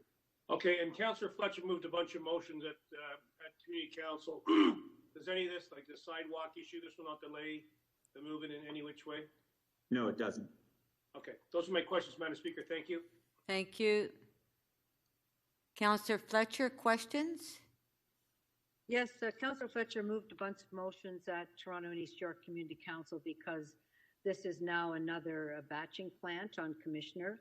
I'd like to know when the landscaping will be finished.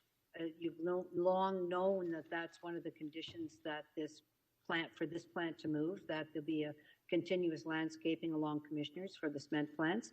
When will that be done? And is somebody here to answer that, or do we have to defer this till next month? Through the speaker, I consulted with Transportation Services this afternoon about that, just to make sure that we had an answer to your question, Councillor Fletcher. I'm told that will be undertaken in accordance with the direction in the motion. There's Barbara there. She can respond to it. To the speaker, hi, Councillor Fletcher. So the sidewalk is funded and will be installed through ECS contract by June. It's not the sidewalk, it's the other landscaping features. I think that Creatio is looking after those, Tedco. Sorry. EPLC. So sorry, Councillor Fletcher, it's Pat Matozzo. How are you? Through you, Madam Speaker. I'll circle back with Creatio. There wasn't timing on the motion specific to the landscaping, but I'll take that offline with Creatio, and I'll get back to you on the timing and when the landscaping can be done. Yeah, I've just moved another motion that they should move when the landscaping's finished, so. Okay. The other thing is there's, anyway, Okay. I do have another motion there. Anyway, it'll come up. It'll get moved. Two other ones. All right. Councillor Grimes to speak. Thank you, Madam Speaker. So, talking to Mr. Lintern, I'm confident we're on the right track here, but the community's been very, very patient. This has gone through 3 mayors. This batching plant. Mayor Miller dealt with it, Mayor Ford dealt with it, now Mayor Tory's hearing. All mayors have heard loud and clear. To compound the problem, we had a cyclist killed on Royal Road by one of these cement trucks with this ML concrete. Hit a cyclist. So the community is at the end of the rope. They want to know when they're moving. I know the delays because of COVID, but they are just at the end of the rope. So I'm hoping there's some light at the end of the tunnel. Hopefully April will be no any more hiccups, and we'll get them moved into the concrete campus down there where they should be. So those are my comments. Thank you, Madam Speaker. Thank you. Councillor Fletcher to speak. Yes, I'll just advise there is no concrete campus and that this was a move. I think there's been so much rezoning around certain places, rezoning employment lands, that this batching plant is moving where there are other batching plants. But you can Councillor see from Fletcher, the motions. Councillor Fletcher, do you have a motion? Oh, yes, I have a lot of motions. Yep, I have another motion that the clerks have. Okay, have all your motions are not ready, so we'll have to hold the item down. Okay. Sorry.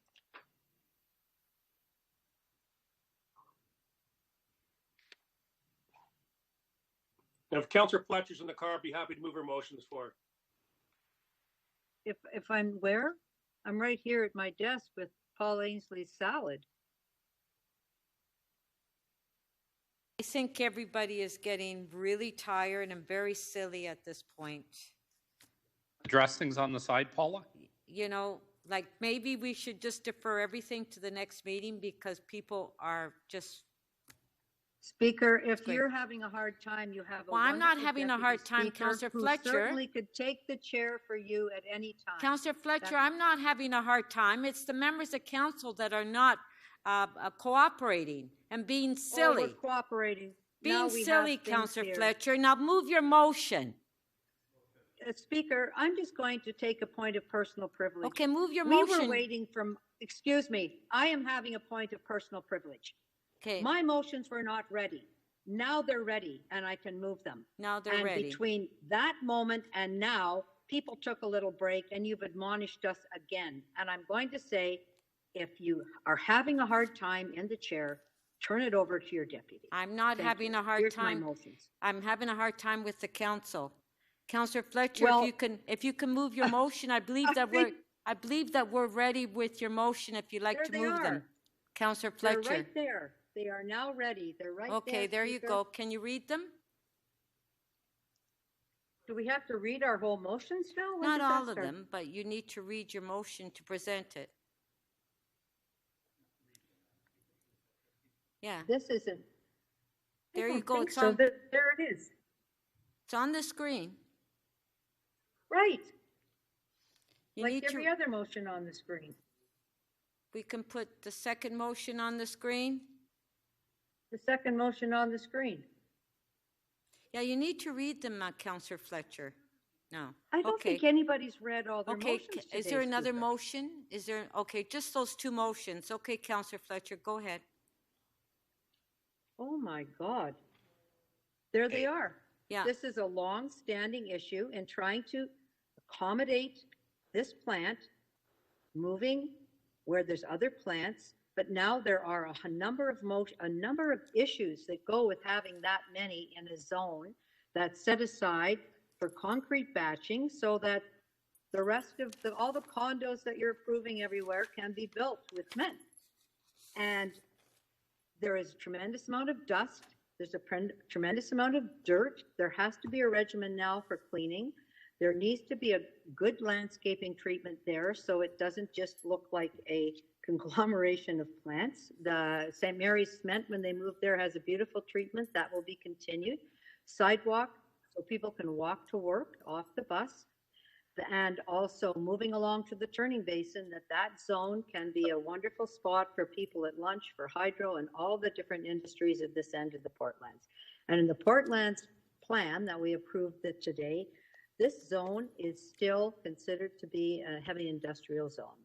It can be a heavy industrial zone, but it can also have a treatment that makes it modern, fresh, it's clean, and there really do have to be some rules about cement trucks. So Councillor Grimes, your community is very upset about cement truck because it killed someone in your ward. Well, now there's a lot of cement trucks here, and now there are going to be more. What's your safety protocol for those? And you've really given me a good idea, because I do have to think about that. And perhaps we really do need to revisit motions that we had in the past, which was to establish side guards on these large trucks, that city fleet and other trucks, and require that. These are big trucks. They, a truck almost, in one of the companies, someone almost ran somebody over in the Leslie Street Spit in the summer. So I agree with Councillor Grimes that we need to be careful, and we need to take steps to ensure that zones are safe when we have this many large trucks moving around. So expect another motion at some point about safety protocols to deal with what Councillor Grimes calls the concrete campus and this end of town. Thank you, Speaker. Okay, Councillor Fletcher, there is a question for you by Councillor Grimes, clarification of the motion. Councillor Grimes? So your intention is to stop the plant from moving into the landscaping in front of the plant's in? Be there now. I didn't hear the answer, Madam Speaker. I'm saying I think it should be there now. But your intention is to stop the plant from moving No, until the bushes are in? if I wanted to stop the plant, I could have the site plan come back about 20 times. So But the question is, you want the bushes in before the plant moves in? Is that what you're saying? I would like to have the street properly done before another plant comes, Councillor. Okay, I hope no one's going to support that. Okay, thank you. Thank you. Okay, are there any further speakers on the item? Okay, so we have the motion by Councillor Fletcher. Madam Speaker, can I speak on this? I didn't see your name there. Did you want to speak? You know, I have to, just based on the transaction that just occurred with Councillor Grimes, the questioning. Councillor Holiday, Councillor Holiday to speak. Thank you. I will be brief, but I have to raise this to members. I'm familiar with the ML Ready Mix plant, where it is in South Etobicoke. This is something that's dead in the middle of a neighborhood. It is literally across the street from people's houses. Like, you can reach out and touch it.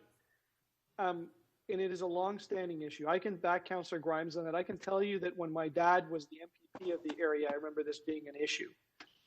So I understand Councillor Grimes' urgency and the community's urgency about getting this thing moving along.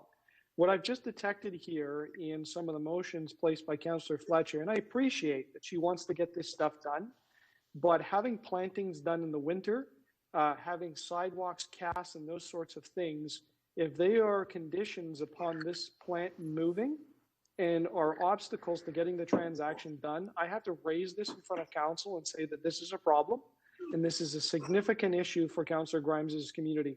They are not one and the same. I invite anybody in the couple of moments that we've got to go onto Google Maps or something else equivalent and go look at the location of where the plant is now and where it's going. And you tell me in your best judgment as to whether or not that's an equal transaction. So I would ask members to be very careful about anything that's buried in here that could delay the movement of the plant from one part of the city to the other. I hope Councillor Fletcher gets what she needs all out of this, but if it is at a cost of holding something up, I have to raise the issue on that. Just a point of order, Speaker. I'm not intending to hold that up, but I think that it's not bushes, it's also walls, and that could easily be accommodated by the time this plant would move in the mid-spring. Okay. So I can withdraw that if we have that understanding that that would happen. But it can't last. I mean, this has been 10 years or more since So plan to move. Councillor Fletcher, are you withdrawing? Did you just say you withdrawing your motion? Yes, I will take that out because I'm not trying to stop it, but I have been trying to get this site ready for the move for quite a long time, and I'm extremely frustrated by that. Okay, so permission for Councillor Fletcher to withdraw motion 1B. All in favor? Carried. So we have motion 1A before us by Councillor Fletcher. All in favor? Show of hands. Carried. Item as amended. All in favor? Carried. Thank you. Our next item is MM 30.16. Councillor Holliday, you held the item down. Do you have questions? No questions, Speaker. Okay, can you, does anybody have any questions on this item? Okay, Councillor Holliday to speak. You held the item down. Thank you, Speaker. I did send a map to clerks. I wondered if somebody could display that for me. So I don't take any warranty on this. It's something I got off the internet. I just wanted to use it to illustrate where the highway is that is the subject of this motion. Unfortunately, the motion didn't contain the graphic, and I think it's just helpful for members of council. I think this was something that was tweeted out or anyways. We have before us another one of those bigger debates. We've had already one today, but this is talking about a highway that runs from the outside of Mississauga at Milton, around the top of the region, and then links up to Highway 400 in the area at the north end of Vaughan. And I think this is a very, very important debate for somebody like a West End councillor. The idea of this highway is to divert freeway traffic outside of the city and link it up to another highway. Much like you see in North American cities, much like you see in European cities where there's a diversion right out of the metropolitan area. There has been a campaign out there to go against this, but I have to make the comment that that is in opposition to the best interests of the community that I represent. So, part of the story that people will say, well, if you build a highway, people are going to use it, you're going to induce demand. The same logic goes for hospitals, right? Why would you build another hospital if somebody's going to go and use it and fill it up? Well, because the pressure is really high on the other hospitals. So you want to create capacity in the system. The same is true here. If you go out to the 401 in the west end of the city, as it approaches the 400 highway interchange, you find it's backed up. I invite any member of council to come on out to the intersection of Martin Grove and Eglinton.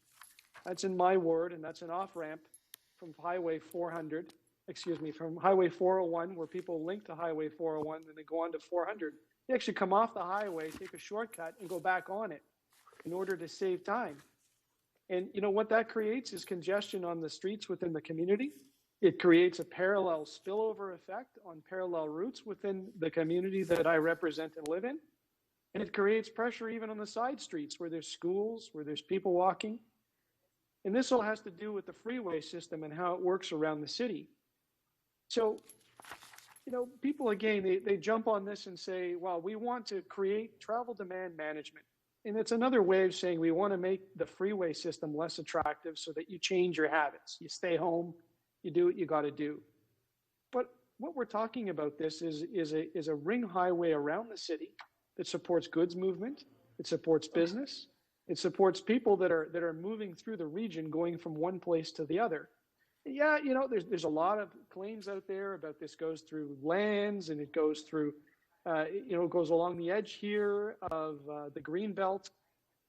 It's a road. It's among many roads that we've got that are contemplated. So taking a stance in opposition to this is not in any way an interest to the people that I represent because of the traffic that it could divert around my community and around the city, frankly, and because of the improvements it can make to people that are conducting business. I get the environmental claims, I get the concerns, but the fact is people need to move around the region. So I don't understand how any politician can say, well, you know, I don't like congestion and I want to do all I can to fix it and change things around, but yet there's a proposal here to vote against or indicate a non-support of a highway that routes high order traffic around the city and out of the city. So you know, the logic just doesn't square up. I think people are sensitive to this, and I think it's a non-linear impact to the different communities in the city. And I would say anyone in the West End that lives on the stretch between the Highway 400 and the Highway 401 interchange understands the traffic and the pressure that is put on with the people moving on the 401 to go up the 400 and vice versa. And so some sort of a relief mechanisms to make this operate better is in the interests of our community and the interests of our city. And so, yes, you will hear from my colleagues that are coming on the list here. They're going to tell you all kinds of environmental reasons why this is bad. I want to speak to the quality of life of the people that live in this city and the ability to live their daily life and have and just conduct business here. So with that, Speaker, I have to explain why that, you know, there isn't a clear reason that somebody should vote and support this. Thank you. Thank you. Councillor Matlow to speak. Madam Speaker, I'd like to offer an opposing view to what Councillor Holyday provided you. I actually disagree with the premise of why this highway is being proposed. This highway, at least from my perspective, is not so much focused on reducing commute time, but more about getting the development industry even richer than they are today. They put a lot of support into the government that we have at Queen's Park, and I'm not surprised that this is yet one of many, many, many policy decisions that this government is making in their financial interests. And I could cite a long list. But coming down to commute time, there was an expert panel that the Liberal government composed that advised that this would only shave seconds off commute time, not hours, not minutes, seconds. And then it was even disappeared from the government website under the Ford government, that information. What this highway will do, along with making developers rich, is destroy some of the last remaining prime agricultural lands, greenbelt, aquifers, wetlands, green spaces that we have in this region. And that's why neighboring municipalities throughout our greater region have been opposing this, one after another after another. That's why, once again, this government has been forced to capitulate and now say that they're not dedicated to doing it, but they're going to have to start reviewing their initial announcement. What this council will do to support Councillor Layton and Councillor Ainsley's motion is to stand in solidarity with our colleagues, with our neighboring communities, in support of the natural environment, in support of prime agricultural lands, in support of access to local foods, to supporting local farmers, to supporting our water, our air, our natural environment. And yes, some developers aren't going to make as much money. Yes, there will be seconds perhaps not saved in some people's commutes. But what is that price? The price is too costly not to support what's being asked of us today. Thank you. Thank you. Councillor Bradford.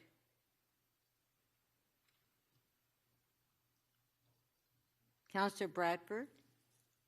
I see people are coming off the list. I was just on here to call the question. We've heard both sides of the argument so that we can, okay.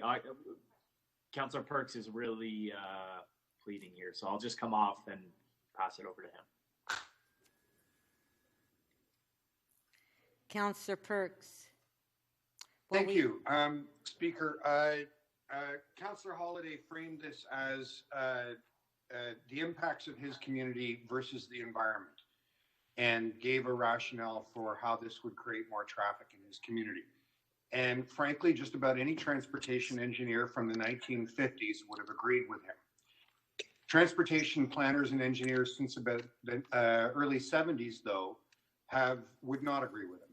Beginning with Stephen Plowden, who famously became one of the most important transportation thinkers in the United Kingdom and globally, with his 1972 book, Towns Against Traffic, where he posited what is known as the iron law of congestion, which works like this.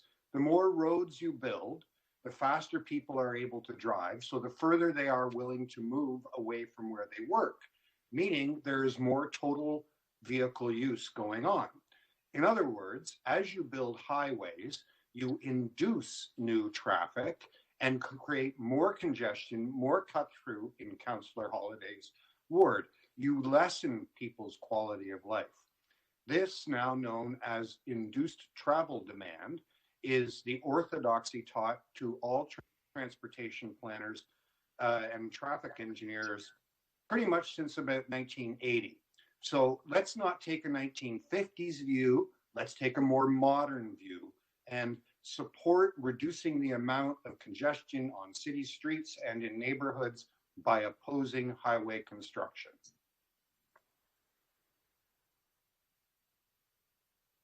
Thank you. Councillor Perruzza to speak. Yeah, I think it's important. Why is this here? I think it's important for the City of Toronto to express itself on this issue. This is something that's been at the Toronto and Region Conservation Authority a number of times. I've seen it. I've seen several iterations of it over the years. It's on again, then government reconsiders, it's off again. Then municipalities come on, then they come off. But I think what the issues are here, and you know, aside from the philosophical conversation about where we want people to live and how we want them to live, or the, you know, just, you know, be free and everybody can just drive around where they want and all the rest of it. I think what's really at stake here with this highway is that it cuts a swath through some of the most sensitive lands within the Greater Toronto area.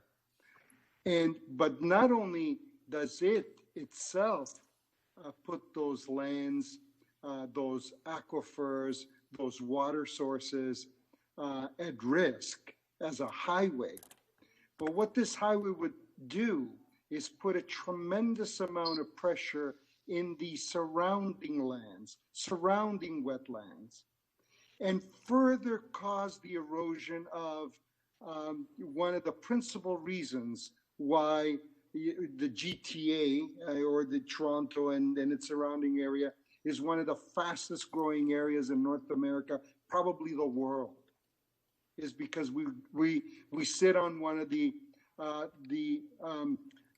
biggest reserves of fresh water on the planet. And if you don't think that this is all interconnected, the environment, global warming, fires in California, droughts in Arizona, unlivable parts of New Mexico and other places, and people looking for other places to settle, well, you're wrong, because it's all interconnected. And what we can't, I don't think, allow to have happen is to put those aquifers at risk or at undue risk unnecessarily by sort of at whim, you know, constructions of projects like these in the name of it's, you know, it's easy, it'll be easier for us to get around. It's just simply, those lands are just simply too important. Those aquifers are simply too important to all of us for us to just, you know, play around with them in this way. So for that reason, I believe it's important for us to make a very, very strong statement on this as a city council and saying, You know what? We love convenience. We love freedom. We love our cars. We love to be able to get from A to B, zip around real quick, but not at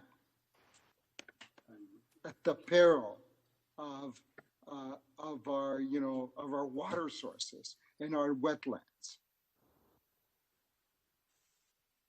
Thank you. Thank you. Councillor Cole to speak. Yes, Madam Chair, this is something very close to me. I spent a lot of time trying to get the Oak Ridges Marine Protection Act finally signed to protect this area of the province, and coming up with the green belt. We also got the green belt done, over 1 million acres protected. This is the headwaters of all of our rivers. This is the Oak Ridges Moraine. This is the headwaters, the Credit, the Don, the Humber. This is where we get our drinking water from. So if you're going to build this highway, talk about living in the past, you're going to spend $6 billion to save 30 seconds of commute time. What a total boondoggle. $6 billion. Basically, it's putting in the pockets of developers to, in essence, pave that whole area, the green belt and beyond. That's what it's all about. There's going to be such inducement. It's like Viagra for sprawl. That's what this is all about. Mississauga's said they're against it. Brampton's against it. Vaughan's. Is there a municipality that isn't against it? Because they know this is going to be nothing but more sprawl, car dependency, getting rid of our water sources. This is pure insanity. $6 billion for 30 seconds. Give me a break.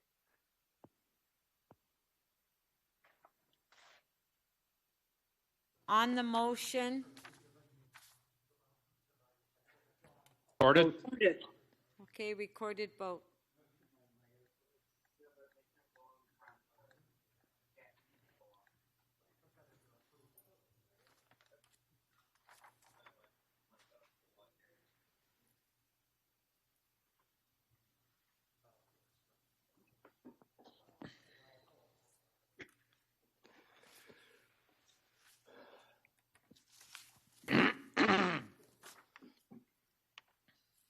Somebody has their mic on.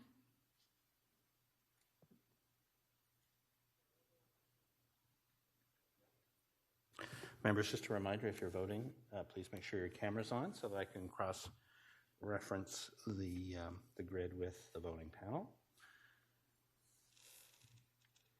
So, Councillor Layton, your vote, please.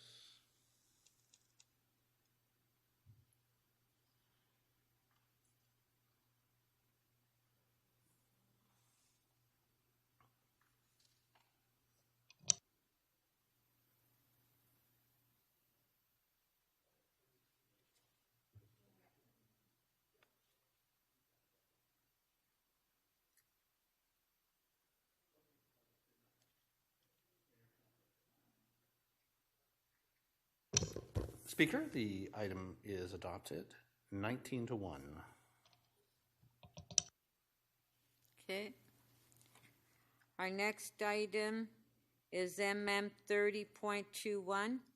Councillor Fletcher, you held the item down. Do you have questions?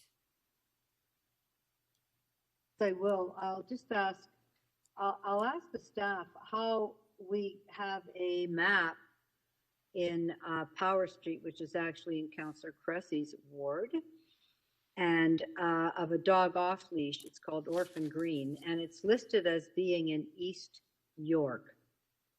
It's kind of like saying that that is in North York or that that's in Etobicoke. So I'm just trying to figure out how those labels get onto the city maps and how they're incorrect.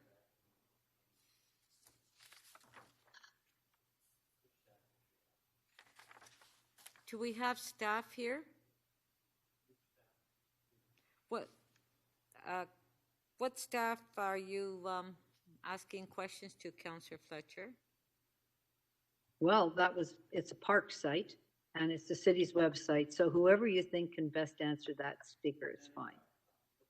So it's Sandra Cuff here for Janie Romoff. I'm hoping that we also have Gia Lu, who is our go-to on our maps and our site. So I'm hoping, Gia, are you on so you can respond? Hi, it's Yes, Anne-Marie. sure. Okay. Oh, go ahead, Anne-Marie. Go I ahead, think Gia. Gia's got it. Thanks, Sandra. So the district label for the park in question, we're just looking into if it's a technical glitch in the back end, but I believe it's a mislabel. How many more mislabels are there? Because that is not East York.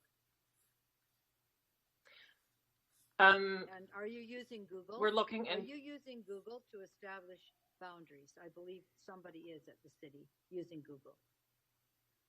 Well, so within parks, there are operational districts that we use to inform the work that the park staff do. And I believe that there may be a use of parks operation districts. And so we're looking into making sure that it's actually more appropriate information for the public. I'm asking if your staff use Google to determine where those locations are. We do not. We actually have a database of all of our parks, their addresses, and the operational districts for parks specifically. Yes, but somehow that says East York. And it's at King and down by Adelaide and Power Street. Yeah, and we're definitely going to look into it. And so did nobody look into that since this has been posted for at least a week? Who's looked into it between this motion getting posted and tonight when I'm asking these questions? So sorry, I'll just jump in. Councillor, I take your point, and we absolutely have staff that are looking into this, and we've reached out to your office as well for clarity. And we'll ask that if anyone else has recognized any other errors as well, that they be forwarded to our division so we can make the corrections. We're absolutely committed to making sure all of our parks and our amenities are accurately reflected. We appreciate the sensitivity to the residents in the respective areas. So, are you aware that Google shows this whole area as East York? Are you aware of that? I cannot say I was aware of that, but we will definitely look into that and make the correction. So now that it's been brought to our attention, absolutely it's a priority for us. I thought maybe some more work would have been done between the motion turning up and tonight, even though it's the end of the evening and I've waited here for that important motion. So I know that that's my question. I probably would ask the deputy city manager, she's there, because this has happened previously with Doors Open, where the Don Jail was shown on a flyer that was delivered to hundreds of thousands of people, that was in East York. And I'm not expecting you to be able to answer that, Ms. Cuff, but that's also, somebody has to be able to answer how these happens over and over and over again, where there are definite boundaries. But I'm thinking maybe it might be better if we defer this to the next meeting so you can actually find out some of those answers. Absolutely fair. Councillor. Through the speaker, thank you. Okay, thank you. Okay, Councillor Fletcher, are you going to defer it? And is that what your wish is? Well, Councillor Robinson has a motion there that she's put out. I'm sorry, I can't hear you because you're not speaking in your mic. I've asked questions. I haven't spoken yet. No, I understand, but I'm asking you a question. Did you want to defer this now, or what would you like to do? Well, I'm going to let Councillor Robinson ask her questions if she has them. Oh, she doesn't have questions. There's nobody else on the list to ask questions. I won't defer it, but I'll speak, and Councillor Robinson will speak. Then I have another motion there too, please.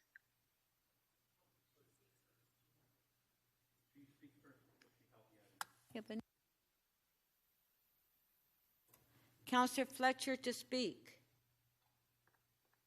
I have another motion that clerks have prepared, which actually has to do with the report back, which is clear that report directly, all the corrections have been made. So that means all the divisions have to make sure in Toronto, East York, and obviously in North York, that they haven't mislabeled all kinds of city property. I have been concerned about this for a while, but I was most starkly concerned when I was looking up this little dog park that Councillor McConnell put in at the corner of Adelaide and Power and Richmond, that a big sign, it's right on the website, it says East York. It's in the district of Toronto, East York, but I think anybody who, and East York boundaries are north of the Danforth. I don't want to belabor this, and it is late, and I really appreciate the motion that Councillor Robinson is going to make, because Leaside cannot be confused with North York. It's not North York. We have to honor the legacy boundaries of our old cities, and you know that better than anybody, Speaker, having been the mayor of York. You're the only person in the council that's ever been a mayor of a legacy city.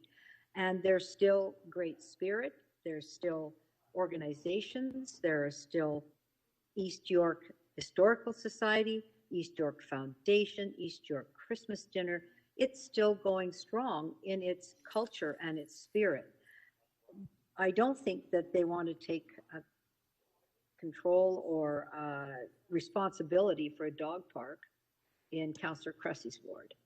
I did mention as well that there was a time, and I did bring this up with Mr. Williams when he was the executive or general manager of ECDEV, when Doors Open in a broadsheet that went to every house in the city of Toronto said, come to the Don Jail and go through the Doors Open, and it listed it as being in East York. I'm saying that Google lists all of these neighborhoods in East York, and where I'm just going to say, Councillor Bradford, the zone you live in is labeled as East York on the Google map. People go look and they see that's East York. I think we've gotten sloppy. I think we're using Google rather than the actual boundaries that exist for our cities. And I want to honor the legacy cities. I think they deserve that. Nobody wanted amalgamation, but we're working together. It's kind of like saying the boundary for Scarborough is somewhere at Main Street. We know that's not the case. It's a Victoria Park. And so I do think that this deserves a little bit of attention before it's out of control, that Google is informed, as Councillor Robinson's motion says, that please correct your geography. People rely on you to be accurate, and it's not accurate, and it's not fair, and it doesn't honor the work that people did for decades and actually century in these cities to build up good things, to have their traditions, to have their culture, to have their community-based operations. And I would just entreat everybody to please check that. If we move the Etobicoke border somehow over to Keele Street, everybody would be screaming. But the fact is that the East York boundary is very distinct, both north of the Danforth all the way into Leaside.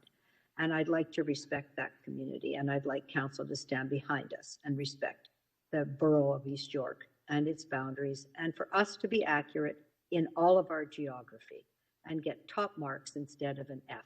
Thank you. Thank you. Councillor Robinson to speak. Thank you, Madam Chair. I'll be very brief. If the clerk could just put the motion up on the, it's pretty self-explanatory in that we just want to ensure Leaside's reflected in this discussion, because it's very much part of the legacy of East York. And also the point that it also does report in now to North York Community Council. So anything circling back on this has to go to both Toronto East York Council and North York Community Council. So we just want to make sure those areas are reflected. I did get an email from the East York Foundation last night, concerned that they weren't part and parcel of this motion, so just doing my due diligence here. Okay. Thank you. Okay, we have the, we can put the motions on the screen. First motion is. I'm going to want recorded votes on these, Speaker. Thank you. Yes. Okay, motion by Councillor Fletcher, recorded vote.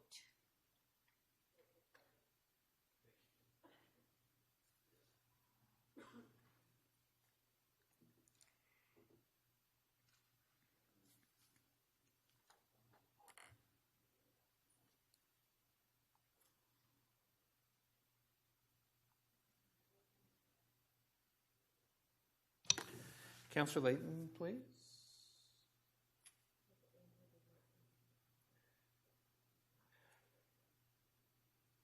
Councillor Ainsley, can you refresh your browser, please, to see whether you get the vote?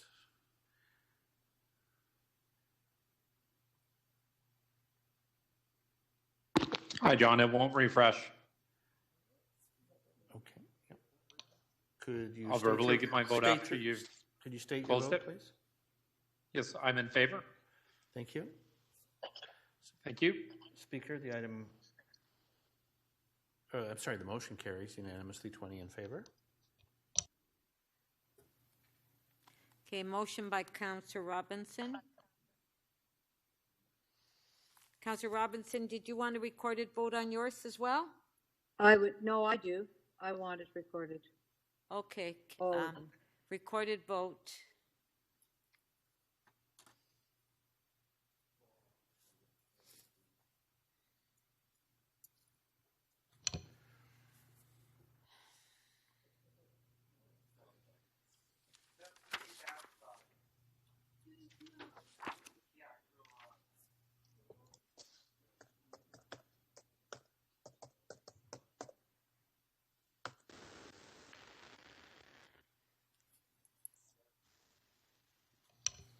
Councillor Perruzza, please. Councillor Bailao, please.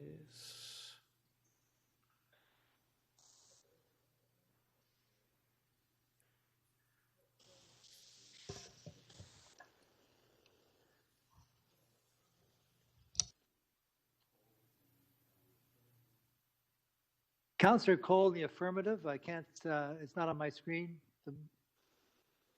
Okay. And Councillor Fillion, would you state your vote as well, please? Yes, in the affirmative. It's also not on my screen. Thank you. Councillor McKelvey, would you state your vote, please?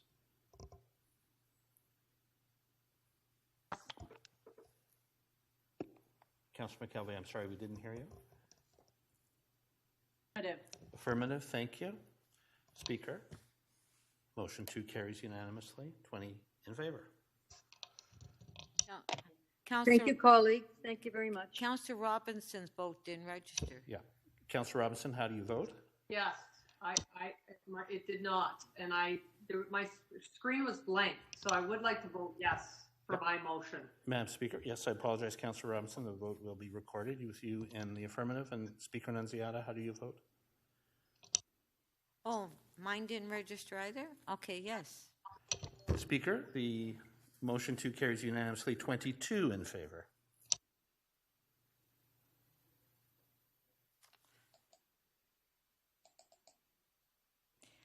Okay, item as amended. On favor? Carried. Okay, our last item is MM 30.2.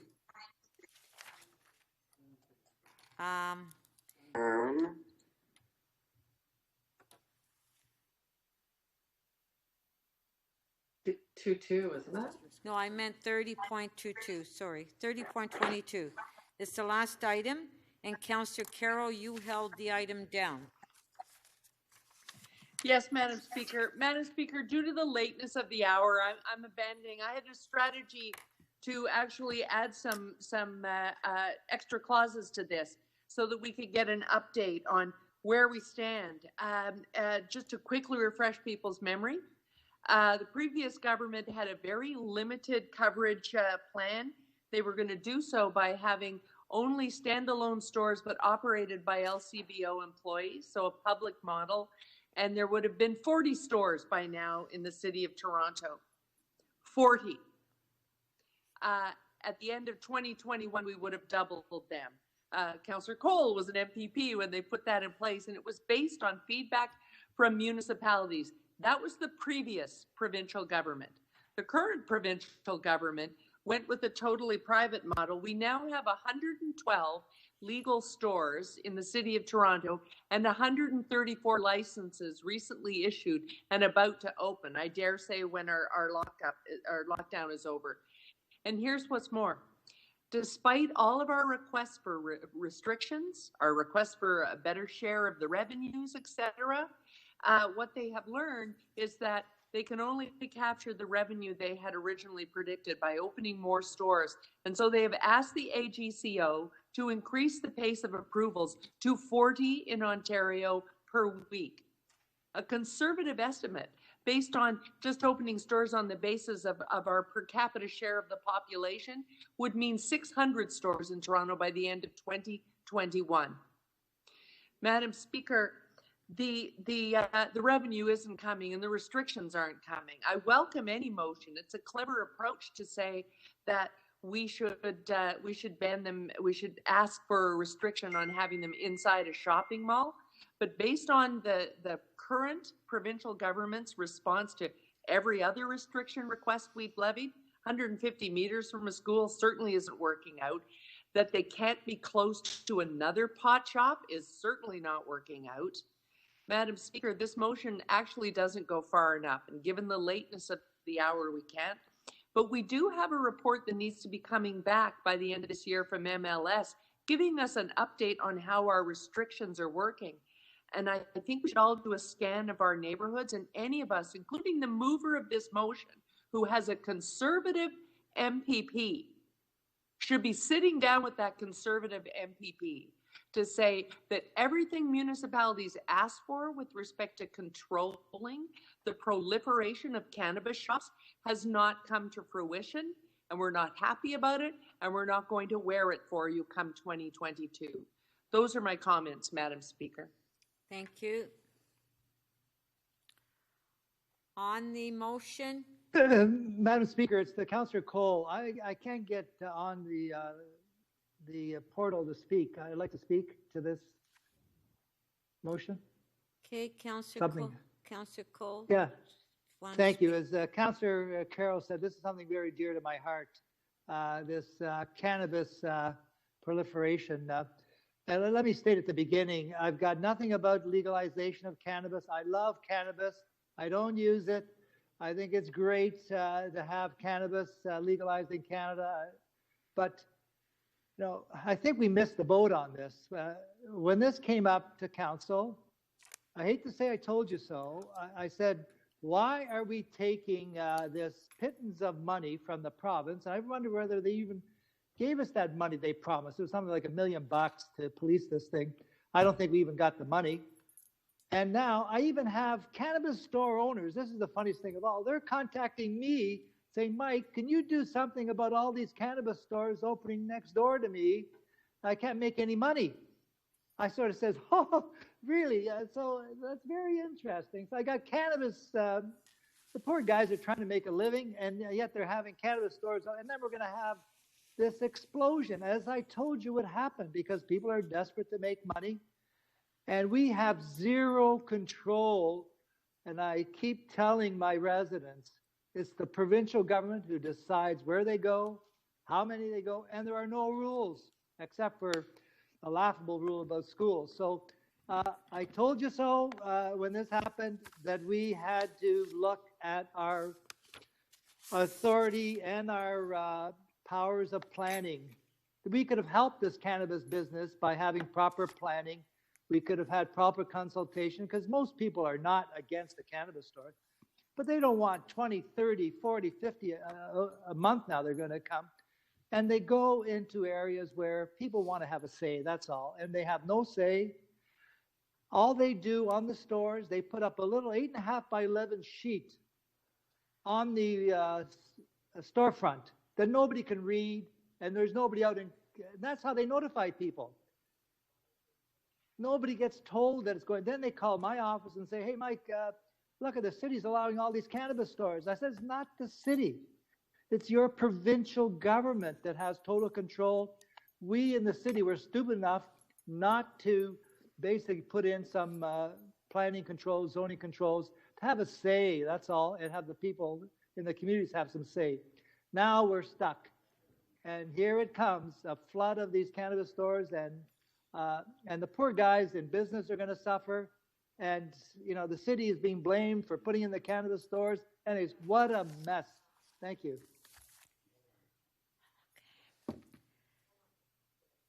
Thank you. On the item? No, I'm down to speak. I'm sorry, but there must be something wrong with the portal because I don't see any names On on my the list, screen. it says Perks, right here. Yeah, I know, but there's no names.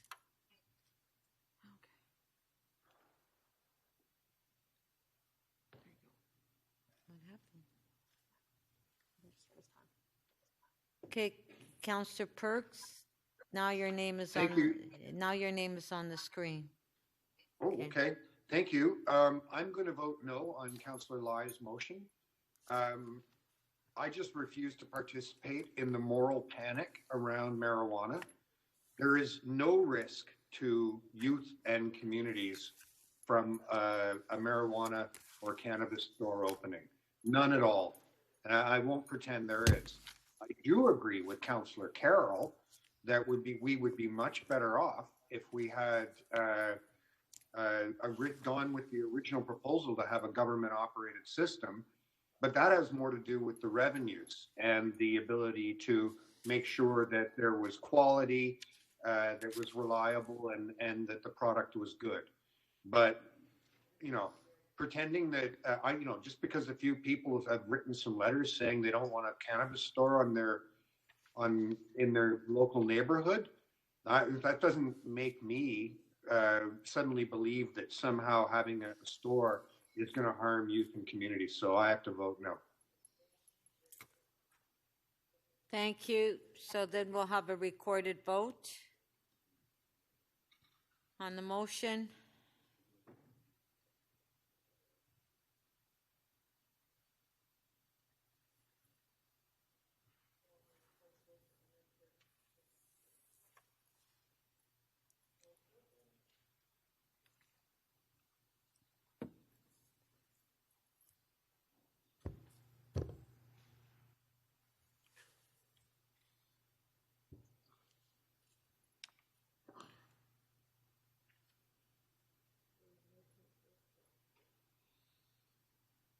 Councillor Ainsley, please. My portal is down. I'm in the negative. Councillor Cole. Thank you, Councillor. Councillor Ainsley, please. Favor? I'm sorry, Madam Chair, I don't have a vote here. So I'm in the affirmative, please. Yeah, if I could just ask, we'll have the members who have the electronic vote first, and then I'll call the members who don't have the vote. So Councillor Ainsley, thank you. We have your vote. Now, Councillor Lai, please.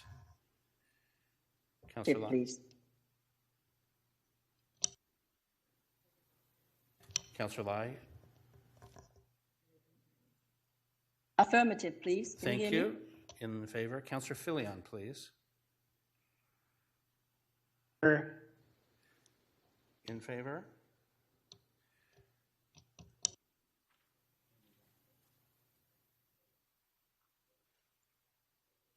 Yeah. Speaker, the item carries. The vote is 16-5.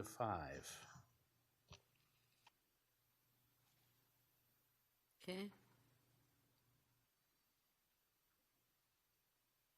Okay, that's it.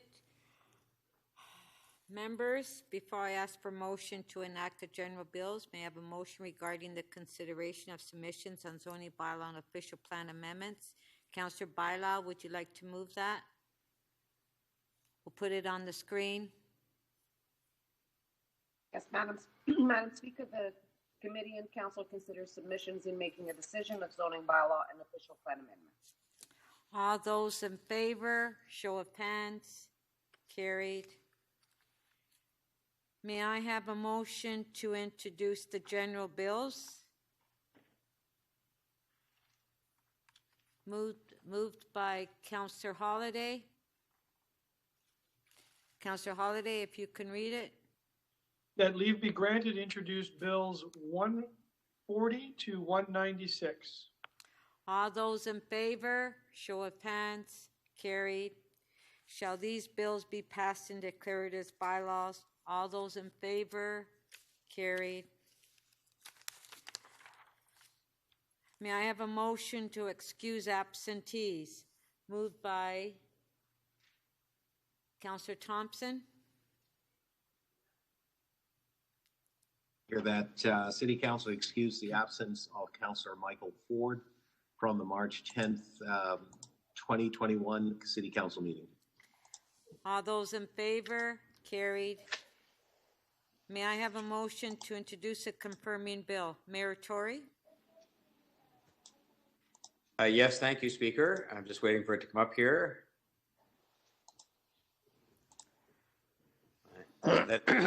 Speaker, that leave be granted to introduce a bill to confirm to the point of the introduction of this motion the proceedings of City Council meeting 30 on March 10th, 2021. Shall leave be granted to introduce this bill? All those in favor, show of hands, carried. Shall this bill be passed and declared as a bylaw? All those in favor, carried.